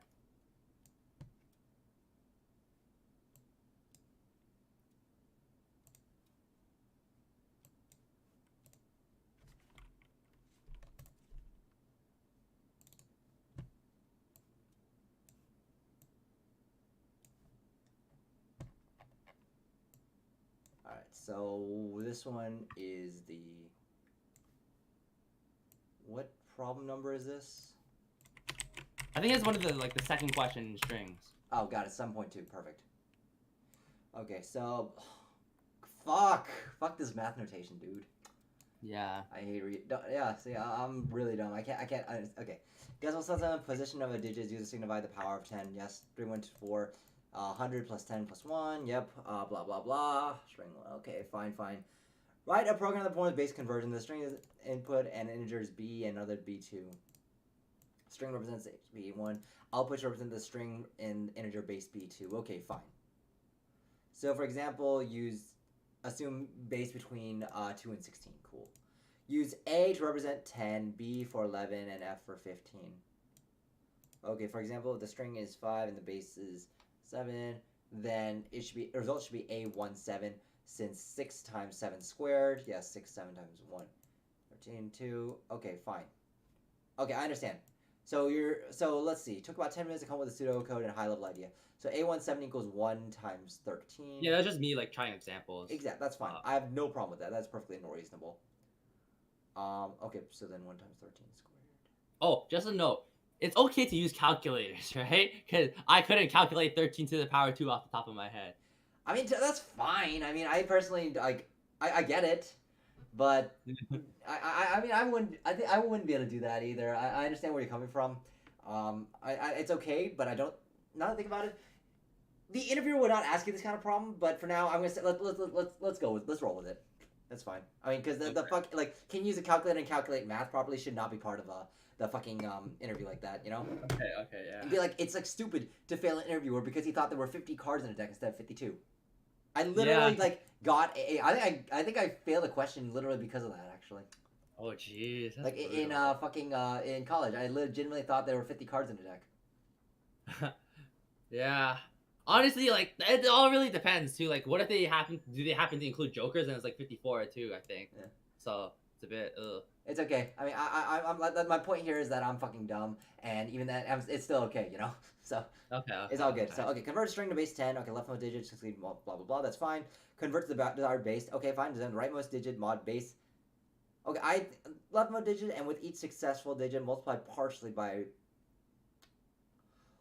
My first question is, why would you start with the leftmost digit for the base 10? No, no. What? So, maybe it's a bit. So I'm converting the number they give me to base 10. So that Correct. is giving the number that they get. So using the string they give me, I convert that to base 10 by starting from the leftmost digit and then multiply that digit by 10 plus the multiplying the result I currently have by 10 and then adding the digit to it. I So see. like moving it, shifting it to the left essentially. Okay. The each digit. See, the way you describe that, that's much better than what you wrote down here. I would rather you do that. It's like take the leftmost digit, multiply by 10, go to the next digit, add that to like add that to the running sum, multiply the running sum by 10, etc. etc. repeat until you have converted. Okay. Yeah. You notice like how I described that? It's a little different. Like I get what you're trying to do here. Don't get me wrong. Like it's halfway there, but if you like reread it, it's not immediately obvious. Like if we get a leftmost digit and then each success digit multiply. I mean, I get what you're doing. It's like it could be a little bit simpler, but it's Okay. close. It's close. It just needs to be a little bit simpler and more broken up into steps, and you got it. Okay. But overall, the idea is there. It's just the way you express it needs to be simpler. So that's Yeah. fine. Convert to desired base is like same Yeah. thing but with mod. Yeah. So let's see. So 615 base 7. I think this is where I would have tried to do it. Okay, I see here. So we have 306. Yeah, So so there's like 7. the other way. Because you have to convert one base to another. I'm just double checking if I Yeah. can actually convert it to base 13. Okay, that's fine. So you take modulus 13, that's fine, which gives you 7. You divide by 13, which gives you 23. And then you pipe the 23 over, divide by 13, and then you bring 23, divide by 1, and then you move the 1 over. Perfect. Yeah, this is good. This is good. I think if you express the example and did this, like if you convert 615 to base 10, and you showed that, I think you would have been. I think it would have helped. Okay, Or, okay. I mean, yeah, like this example right here. If you showed the step by step, I think that would have cleared up this exactly. But yeah, it's fine. Here, okay. Return construct as base plus string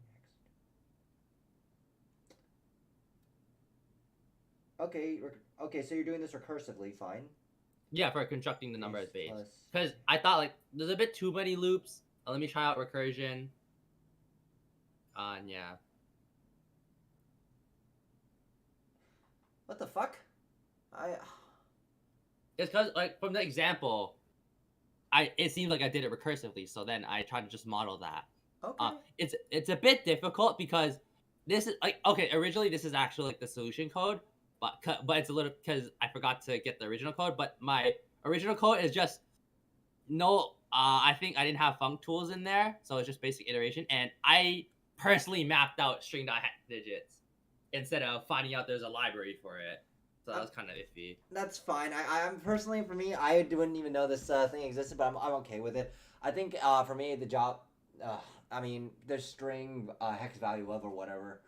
I mean that's okay. I'm not gonna nitpick you for the function tool actually. That's fine. But you should know that at the very least that you should be able to do the conversion now. So if this is like I'm gonna say that the fact this is the book code, right? Somewhat, but just different variable names. Okay, that's fine. One different variable name. Holy Yeah. Okay, I see. Honestly, that's why I like a little bit Java. It's like a little bit more descript, but I understand. I don't know, but it's exactly the same. Yeah. I don't have a problem. So yeah, it's. God. I understand what you're doing here. I personally hate that, but it's like yeah, I understand why it's being done. Is negative, yes. Okay, so if you take a number as a base, you return that recursively by dividing it, take that base, and then add the number hex digit to upper. That's fine, so you're converting it to the... Actual, like, character thing. Yeah, so you divide it by the base, and then hex it, divide. Okay, that's fine. And so then now you're going to be returning the is negative. That's fine. Base 10 function tool reduce the. This is your lambda function, which fuck. Yeah. Fucking It's just hate like the running sum sort of thing. Times it by the base. Like I could. This is my converting to base 10. Why is it B1? What the hell is B1? B1 is like the parameter they gave me. It's the original base the number came in. Oh. The string they gave me. God, I fucking hate reading this shit. Yeah, it was really. This is actually painful to read. I mean, if you want a better example of the difference between func tools and what I do, you can look at line like the row below it.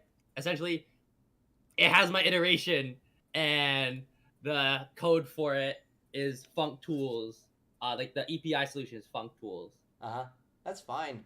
I actually don't. Yeah. I'd rather like read something that's fucking readable than rely on some fucking fast like library that, you know that. Yeah. You know, you get what I mean. Like fuck. Yeah. I mean, Yeah, it's like reading Greek here, but I understand. As long as you got the right answer and you were able to test it, I'm happy with it. I think the nitpick of not knowing the library is not bad. That's the worst thing that happened here. It's fine. Okay. Yeah. I do notice you got the fucking runtime wrong.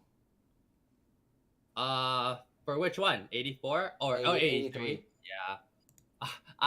I didn't take into account the base thing. Like, oh yeah, it's supposed to be, log base B1. I mean B2 and B1.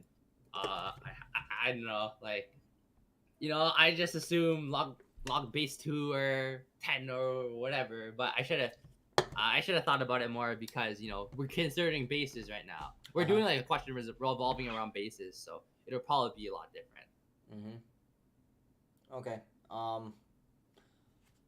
What? I got it wrong. It should be why is this? Hold on, give me a sec. Yeah. Order log B2. Okay. Yeah. It's the question then becomes why did you get the runtime wrong? And I guess you kind of answered that. The question then becomes what do you need to do in the future to avoid the mistake? I mean, other than when considering base questions, think about the base a bit more when converting. No, not something that's not problem specific. That's the thing. You're thinking about this too problem specifically. That would imply that everything else in your runtime consideration was correct. Okay. Consider more variables when considering the runtime. Well, let's break this down first. What is going to be the main thing affecting your runtime first from this? Usually the idea, then I look into the code sort of thing. So I guess I didn't properly consider the code that much or idea. Okay, well let's evaluate this step by step. Let's start there. So, you have negative a number which is going to be constant time. Fine. Now equals function tool reduce. Let's assume it's a constant time, where you have running sum plus b1 hex digit conversion here. So time complexity order n of 1 plus. And then so the 1 should just come from the negative, right? And then the log b should come from the when you deconstruct from base 1 because when you got how is it? Or is it divide by b2? I think the log base b2 comes from the construct num as base code, and the b1 log b1 comes from the you perform number of n number multiply and adds to n being number of digits. That's how you get the deconstructed, right? And then you add the number of digits for the new base. So those are all logs. Yeah. So then why isn't it? Here, in the book it says. Hold up, I don't understand myself. First we perform n multiply and adds to get x from s. Okay, that's fine. So then we perform log base b2 x multiply and adds to get the results. Okay, I see. And to get from we form n number of multiply.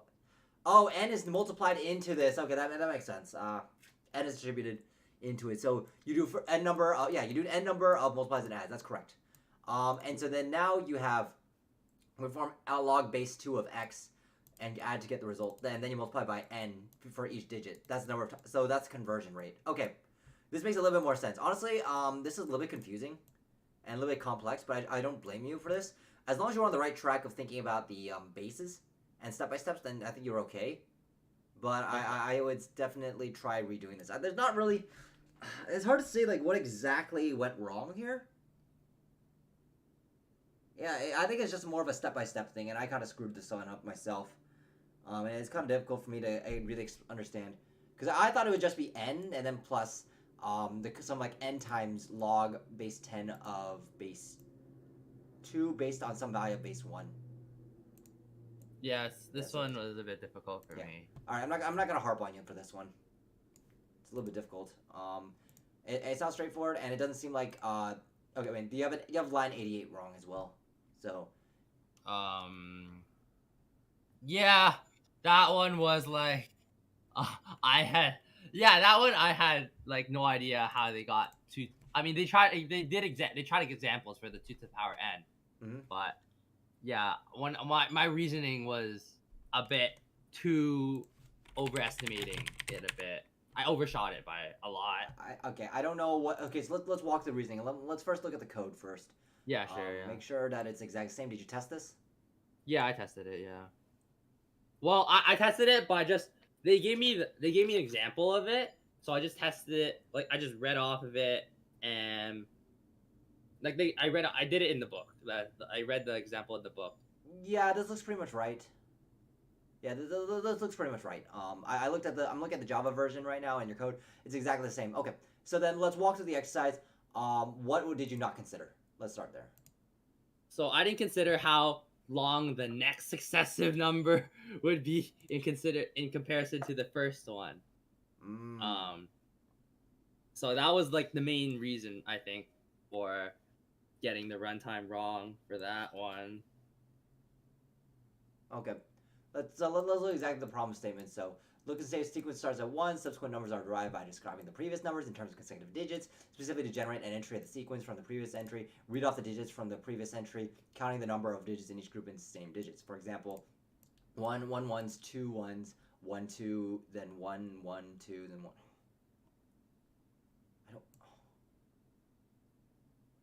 Okay. Like they basically gave you what to do in the introduction to the problem, so I just copied their introduction and copied that and applied that rule that they gave me. Got it. Okay, so in other words, 1 1 and then 2. So then let's take this holistically instead of trying to understand this. So I understand what you're doing here, right? So let's say that for each item in range of 0 to n minus 1, there's your n, right? And so the number of the next odd number. So the next number you have odd. I think you do take 2 actions, don't you? Say what for what? Wait, next number, well, I equals length of string, count. Okay, so you take length of, you're iterating through the string.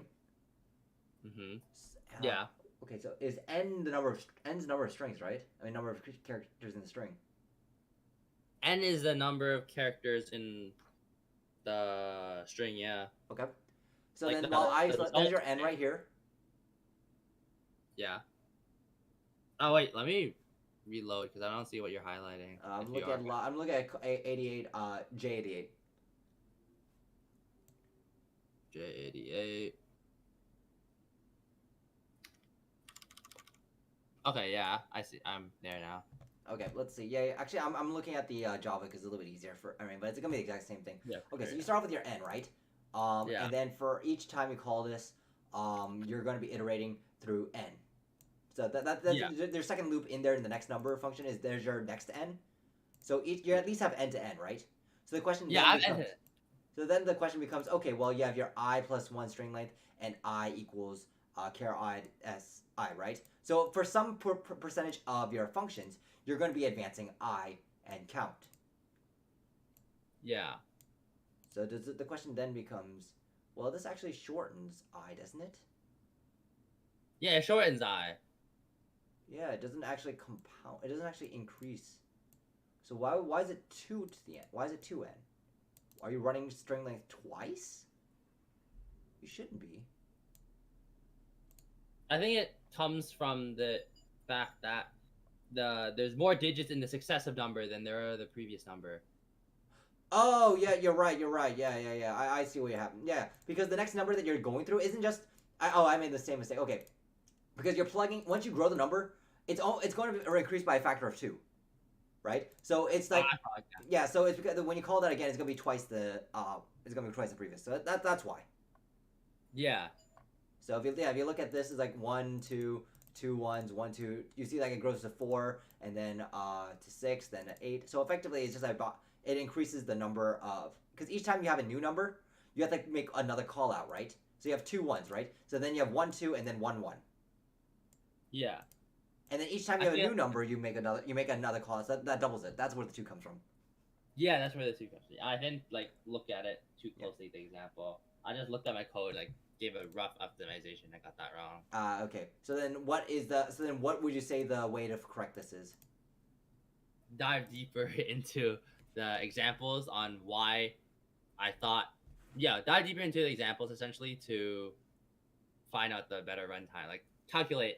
How much does it increase exactly on each iteration when generating a new number, sort of thing. I guess. I wouldn't Like, what's the difference between the successive one and the previous one?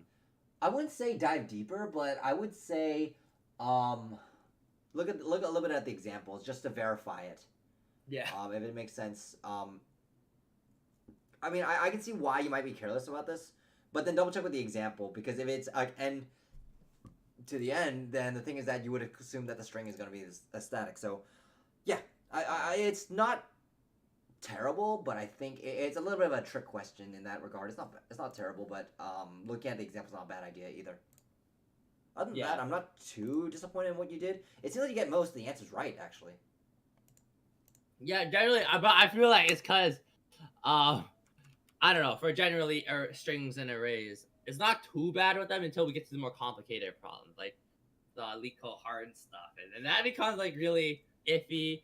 But if you want to look at where I kind of struggled a little bit, then you can look at row 93, find the first occurrence of a substring. I didn't exactly struggle on it, but finding the optimal solution, the optimal one was a bit out of my skill level, sort of thing. That's fine. Not out of my skill level, but I wouldn't have come up with it.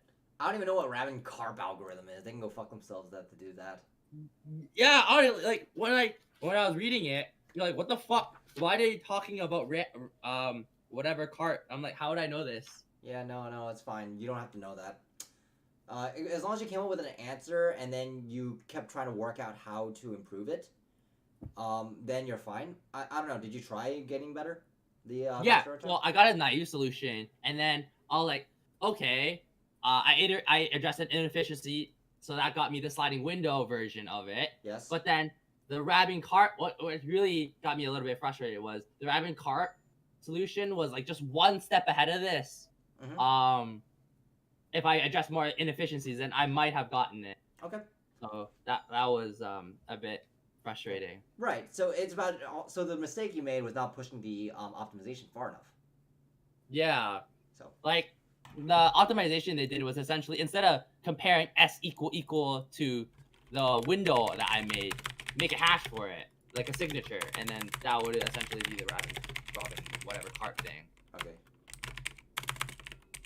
But I would never. I don't know. Probably requires a bit bigger of a jump to think of hashing as a signature for the string. Okay. Yeah, I mean, there's a little bit of a jump there, and I don't blame you if you weren't able to get it if you kept trying. But the fact that you didn't was kind of a problem. So it shouldn't. It could be like 3 or 4 iterations that you need to do. Okay. Yeah. Okay. If that's the case, then I actually don't need to. I don't think. Okay. So actually, let's do this since we have another 30 minutes. Give me the replays, and I'll quickly watch them. Which one do you think you did the worst on? Let me ask. Or actually, let's do the best one because obviously you're gonna be hard on yourself on the worst one, but you're gonna do. Yeah, just give me the best one actually. The best one would probably be the compute valid IP addresses. The one that we did the first round. Like when we first did the mock coaching thing session. I picked that one specifically because I want to see how far I progress. Yeah. Okay. Send it to me. It should be in the same drive link, but let me find it again. Yeah, let me scroll up. I have all pictures of fucking Anya memes. God damn it. Yeah. Spy X Family. I'm considering watching the anime soon for it. Yeah, to be honest, it's very bingeable and it's actually good. Like I can wholly recommend Spy X Family actually. And it's it's actually surprisingly wholesome. Yeah, it is very. I hear it's really wholesome. Though I hear some censorship with China made it look a bit very unwholesome at one point. I mean, to be fair, China's gonna censor a lot of shit anyway, so. Yeah. But this one was like really. This was really like wow, cause so there's a scene with Anya has blood on her face. No, not Anya, but like the mom. I forgot her name. Yeah. Yeah, she has blood on her face, but China censored it to be like white liquid on her face. So it was. Wait, like, what the fuck? Hold up. I am gonna look that up. What the hell? So I was like, oh no! Oh, okay. Excuse this. We're taking a break, a small 5-minute break, guys. A small 5-minute break for this. We cannot. This is a travesty. Holy crap! No! What? No! Oh my! That's even worse. Holy crap, guys! No! They can't do that. No, that's NSFW. Oh my god. No! Okay, break's over. Fuck. Ah, no, you can't do that, man. It's all implied. I hope YouTube doesn't, like, freaking ban me for that, but... It's the Chinese censors! It's Chinese censors! That's my excuse, YouTube police. Please don't ban this video. I'm just looking at the things authorized by the CCP. Okay, anyway, let's take a look at your holy crap, the video is tiny. Let's see. Okay. Can I zoom in? Oh yeah, so this time I did it full screened it. This time to make it seem to be better. The compute valid IP addresses one should be the last video. So the 2022. I see Matrix in spiral order. Not wrong one. Yeah, that should be that. The other one is the compute all valid IP address. I did do spiral ordering also. Like my focus for these replay analysis were implementation type problems. So like problems that you don't have to think too hard about, but like you just have to write clean code and explain it well, which is I feel like I could use improvement on. That's fine. Yeah, that's basically what you want to work on. Let me see. Zoom into VLC video. Can I even zoom in? How to zoom into videos? Hold up. It's kind of hard to. Give me a second. Tools. Yeah. Like I feel like everything like ever since like my internship gave me this new monitor, everything is super small. So on this monitor, so it's really like it's hard for me to see. I have to zoom in like everything 200%, not 200, but like a size up for me to actually visibly see everything. Oh, that's fine. Okay. I see what they're doing here. Okay, cool. I got it zoomed in. Perfect. Okay. Anyway, so you have a valid IP address. Let me turn on the sound. In such a way that all the P's vanish. Okay. Write a program that determines to a decimal string so that the resulting string is a valid IP address. There may be more than one valid IP address corresponding to a string, in which case you should print all possibilities. There may be more than one valid IP address corresponding to a string. Yes, in which case you should print all possibilities. Okay, yeah. So, for example, if the Mango string is 192, 255, we're doing IPv4. You're scoping that out. There's no examples. 0001 are not valid. So each part, the IP address needs to be 255. Yeah, under 255. So first things first, I would say line 12 here. You said 0001. Is that not valid? Just say leading zeros in general. Yeah. That's that are equal to 255, and they have to either be 0. In my analysis. That's fine. Yeah, they have to be 0, or they valid, cannot have the digits. Possible combinations of placing the dot. Okay. Right? And then try all possible combinations, right? So, Let me try that. 192, 168, 1201. 1 would be. So let's attempt to try all possible combinations, right? So, 1 dot, right? And then we would also place it over here. Dot. That's 3 dots. No, yeah, that's 3 dots. And then 168, 1, 2, 0, 1. Okay, yeah. Okay. And then next iteration, you know, we place the last dot to the next possible place. So it'd be 1, 2, 1, 6, 8, 1, 2, 1. You get the idea. So imagine you get the idea, right? So now we can. Okay, So now so, then okay, we so move I'm this. gonna say here you kind of glossed over it. I get that you're trying to do this, but Yeah. I would say the caveat here is that it's not really obvious. I mean, it's obvious to you, it's obvious to me. But let's say someone else walks in the room and he says his dot. It's like, okay, well, what happened to the rest of the dots? Yeah. Okay. So the thing is, it's like you remember how I talked about that limit of what's obvious and what's not. Yeah. Yeah, this one's like a little bit of you might need to explain a little bit more, like what happens to the rest of the dots. Okay. Okay. Yeah. I feel like Oh, you kind of later on I do. I spent too much time on the examples because I went through every single placement of a dot for like one iteration sort of thing, like one outer loop iteration. Actually, no, I take back what I said. You actually did it here. You actually did it here. So actually, if you look Yeah. at the time, the moment you start, you took 3 minutes to understand the problem, 3 minutes to do an example. Yeah. I think that's fair. Okay. I mean, Okay. Yeah. That's true. But I feel like I could have like skipped some of the example explaining, but I'm not too sure. Like, I bet it's more like a nitpicky thing. probably rather nitpicky. Because the thing is that when you're trying to do this, okay, I see where the problem is. Yeah. So here's the problem. The first problem is that, well, this is what again. It's kind of like goes back to the whole obvious thing. You don't need to do a pseudocode for 3 loops.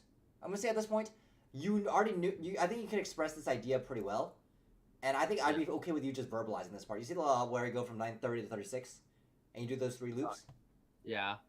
The thing is that you can jump straight to recursion. If you know the recursive solution. Oh, I didn't do this recursively. So I think I didn't pick recursion for this because I knew how many for loops I would do, like exactly like 3 for loops. If it was like unknown amount, then I'd probably choose recursion. But since I knew it was a 3, I just picked iteration. Here's the thing. I want you. If I was the interviewer here, I'd say, okay, great, you described this. I don't care. I want you to do this recursively. Anyone can do 3 loops. Anyone can do 3 loops. Okay. And it'd probably take me a bit more time then. Yeah. Okay, so I want you to do is actually try doing this problem recursively then, because I don't think we ever went over the recursive solution. Okay. Other than that, I think your initial approach is fine. Like the first 6 minutes are no problem. Yeah. As after that, like okay, well, an interviewer would have told you, okay, you could have just verbally said the 3 loops. Interviewer said, okay, talk to me through the recursive solution. Okay, that's fine. Your opener is no problem though. So okay, let's go to the other video. Yeah. Oh, I did feel in the later half, I took too much time explaining the runtime. Like I took like a full 2 minutes, 3 minutes talking about the runtime, which was kind of unnecessary. Like I gave a short reason. I Okay. tried diving deeper. than what So was necessary. it's Oh, this whoa, question whoa, whoa, whoa, again. Okay, go ahead. Oh no, I basically just said like at the end of the like 2-3 minute span, I feel like I spent too much time explaining the runtime and space time complexity. Okay, let's look. Let me look at that. Okay, so Alright. Yeah. I think I think it's around like 1940 is when I start talking about runtime. okay. All right, let's see. it's 1, but if you Uh-huh. want to be like that, because there's only the number of possible ones. But I mean, from the 4 loops, essentially it's O and cubed because I'm placing it at every single possible index. And there's 3 for loops. We essentially iterate over the string like. Okay. The problem I already have is that you're just jumping. It's like, oh, you say order 1, or where the fuck does this come from? And order n cube, where the fuck did this come from? Do you Yeah, understand? I mean, the N key came from the 3-4 loops. I think I said that sort of thing, but it probably wasn't clear enough then. Yeah. No. The thing is that what I would like you to do is like go to each line, say what the runtime is. Go to the next line, runtime. Oh, and okay, then okay, Say yeah. okay, because of this relationship, you have n. You're doing from 1 to n, so that's n operations. And then for j, n whatever. So it'd be n minus 1 operation, and this is n minus 2 operations. And then you multiply that together, you get the n cubed. It's about being structured and logical in it. Okay, yeah. So, and this is kind of like a mistake I think you were doing before, and that's kind of why you're struggling with a little bit of the runtimes. Be structured and logical. Yeah, I feel like knowing the outside fact that there's only like around 2 to the power 32 possible IP. Before I just kind of screwed me up with explaining how it's 01. The question you need to ask yourself is is it relevant? Yeah, I mean technically I said it because that's what makes it 01 because there's only that many possibilities. But I tried to generalize it like, oh, what happens if I didn't know this sort of thing. Well, it's that this even then like the whole discussion of IPv4 or the 232 whatever, it's irrelevant to the runtime of your algorithm. That's that's the point I'm trying to make here. Is that you need each line. This is in order n. This then the next thing. This is order n's. n-1 or whatever. Being logical the same way you were with your approach. You need to do the exact same thing with your runtime. Okay. Yeah. Okay. And so that's basically my feedback for you for this one. Do you want me to look at the other one, or you think it's gonna be pretty much more or less the same things we talked about today? You can try taking a look at the other one. Sure. I think it'll more or less be really similar, but a little bit more jumps in logic, I guess, than the other one. So Okay, let's see. let's read. All right, give me a second.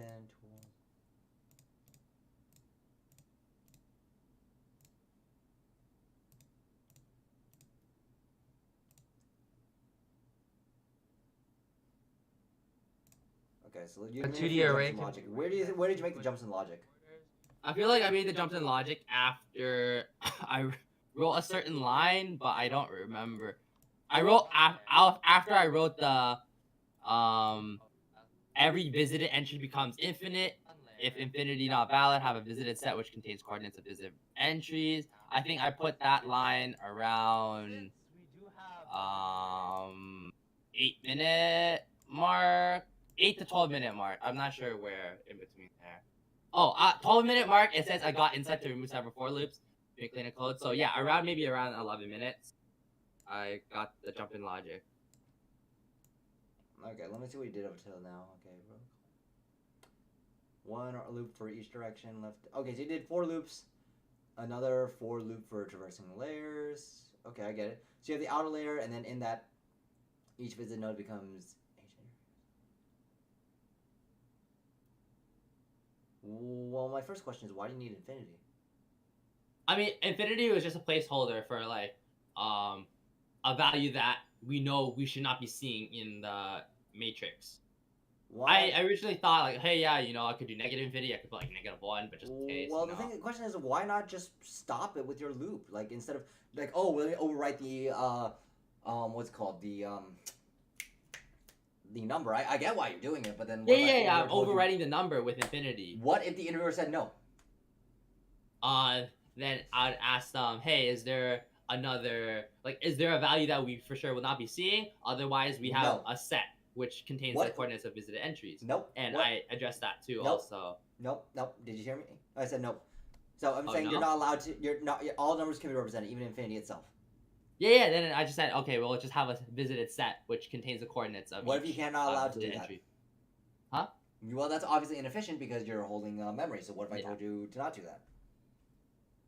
I mean, since it's numbers, maybe we can do some bit manipulation. No.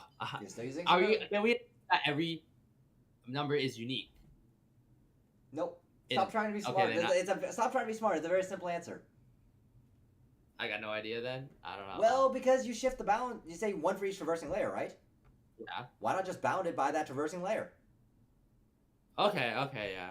That's what do you mean? Don't be so clever. Just start with a simple thing.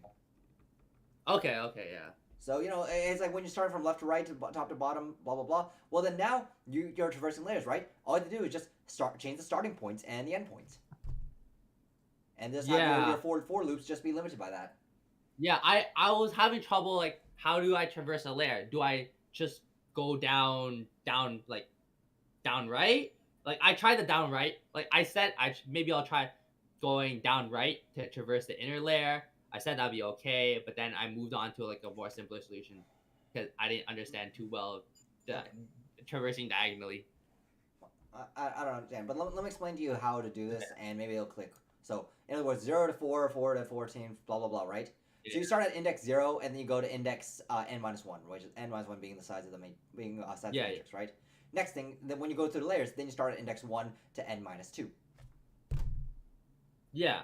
It's our Oh, okay, yeah. 110 minus 2. Yeah, okay. which just means the length minus 1 or whatever. You get the idea.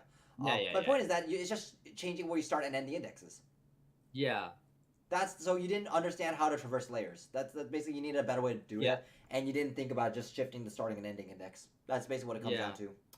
Yeah, I feel like traversing diagonally in matrices is what I struggle with because I seem to have that problem a lot, especially like in Sudoku solver. That was a bit of a problem. Sudoku checker, not solver. This one, the spiral ordering was a bit of a problem, and I think rotate matrix was also a problem with diagonal. It's not diagonal. It's just spiral order, isn't it? Yeah, spiral. Yeah. Okay. I mean, I actually don't know how to fix that. That's interesting because I've never had someone come to me and say, "Hey, I don't know how to write for loops." Yeah, I mean, I think I just need to like dive deep, have like one session dedicated, like not one session for you, but one set, like maybe like half an hour dedicated of my time to I don't just like that's how the to thing. iterate diagonally over an array. It's no, not even that. It's literally just changing your indexes from where you start and end from. It's a very simple logical thing, like we talked about. Yeah. It's like when you said the Sudoku solver, right? I just said, okay, well, how do you check a 3x3 matrix? You just iterate through I 0 to 3 and then j 0 to 3 and check all the coordinates, right? Then, Yeah. okay, well, now you gotta check one of the squares. How do you check each one of the squares? Well, what's the starting index of each one of the squares? Yeah, just the multiples of 3. Yeah, and it's like I don't know how to explain that or make that click any better than that. It's just basically breaking up into discrete steps. In this case, all it is just you're just trying to be way too clever. Just be simple. That's all. Yeah, That's the yeah. only thing I can say. Just don't be clever. Be simple about it. Yeah. Yeah. So it's like don't. I think that's just it. I could be wrong, but I actually don't know how to solve this problem. Yeah, I think I will try to be more simple with the diagonal wise, the traversing the arrays Yeah. ideas. So. Yeah. I still think it's you trying to be like outsmart the problem and be clever. And Yeah. it's usually not. It's just look for a pattern. In this case, it's just change the start and end index. And if it helps, just like remember you can change the start and end index of a loop. Other than that, I think that's pretty much the core of the issue here.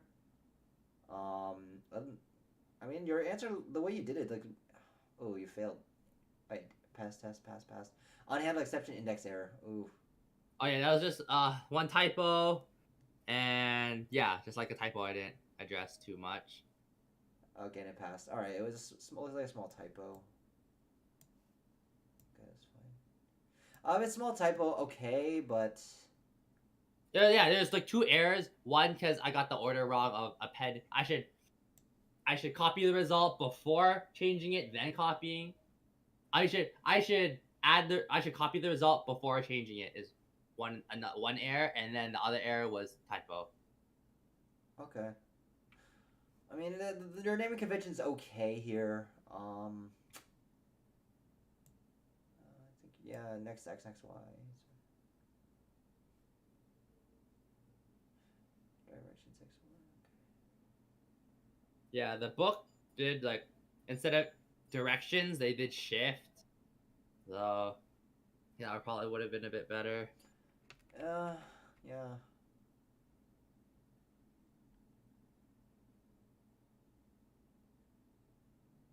Okay.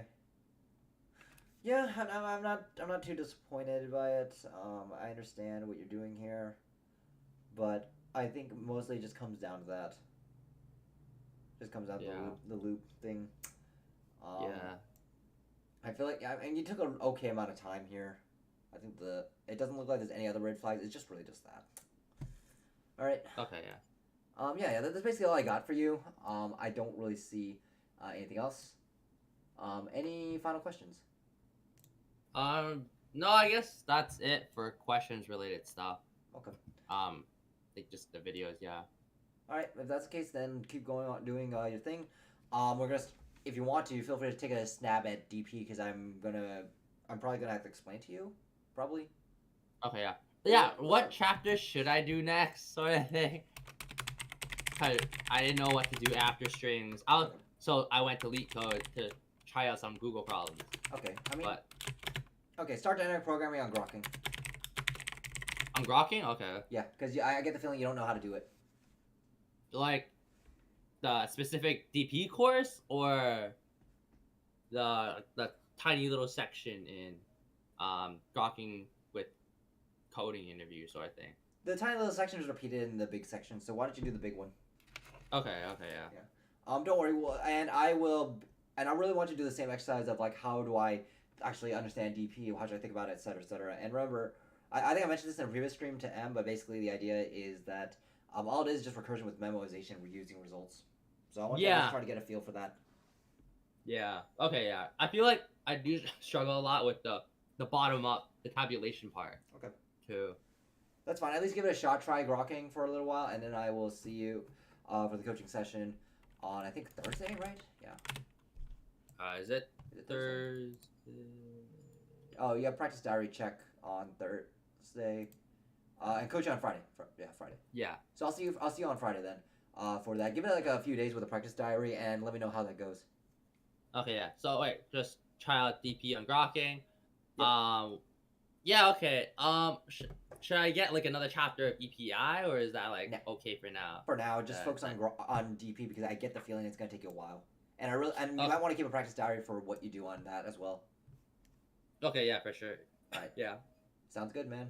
That's all I got for you. Anything else? I think that's it. Yeah. Thanks for the help. I'm gonna try implementing everything that you said today into my other stuff. Yeah. All right. Sounds good, man. I will see you later. Yeah. All right. Cheers. Have fun. All right. Later.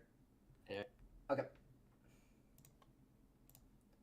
Okay then. Sasi says, has M talked already? Yeah, he did that. He already did. He was here last hour at 8 p.m. So the stream was at from 8 to 10 p.m.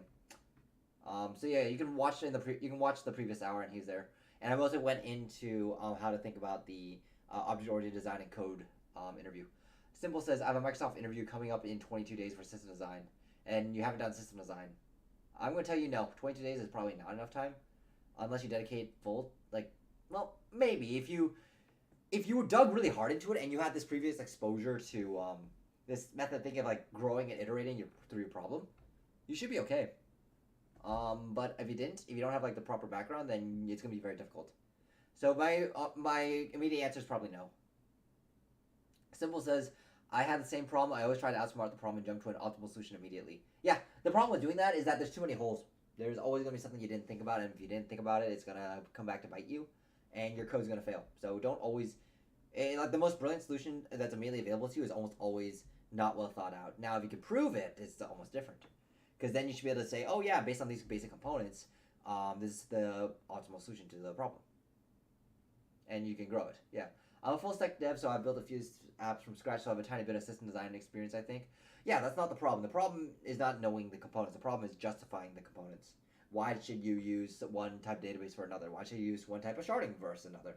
What should you use, gRPC, or should you use thrift models? What is the technical limitations that you need to think about? So, for instance, the way that Thrift arranges their packages down the wire when they translate things to binary versus gRPC. How about backward compatibility of the APIs, etc., etc. And you need to be able to justify each and every single one of those design choices, and also know and understand those different angles. And so that's basically what they're really testing here with the system design. Can you anticipate the right problems? And it's not too different from the code thing that I just talked about with them.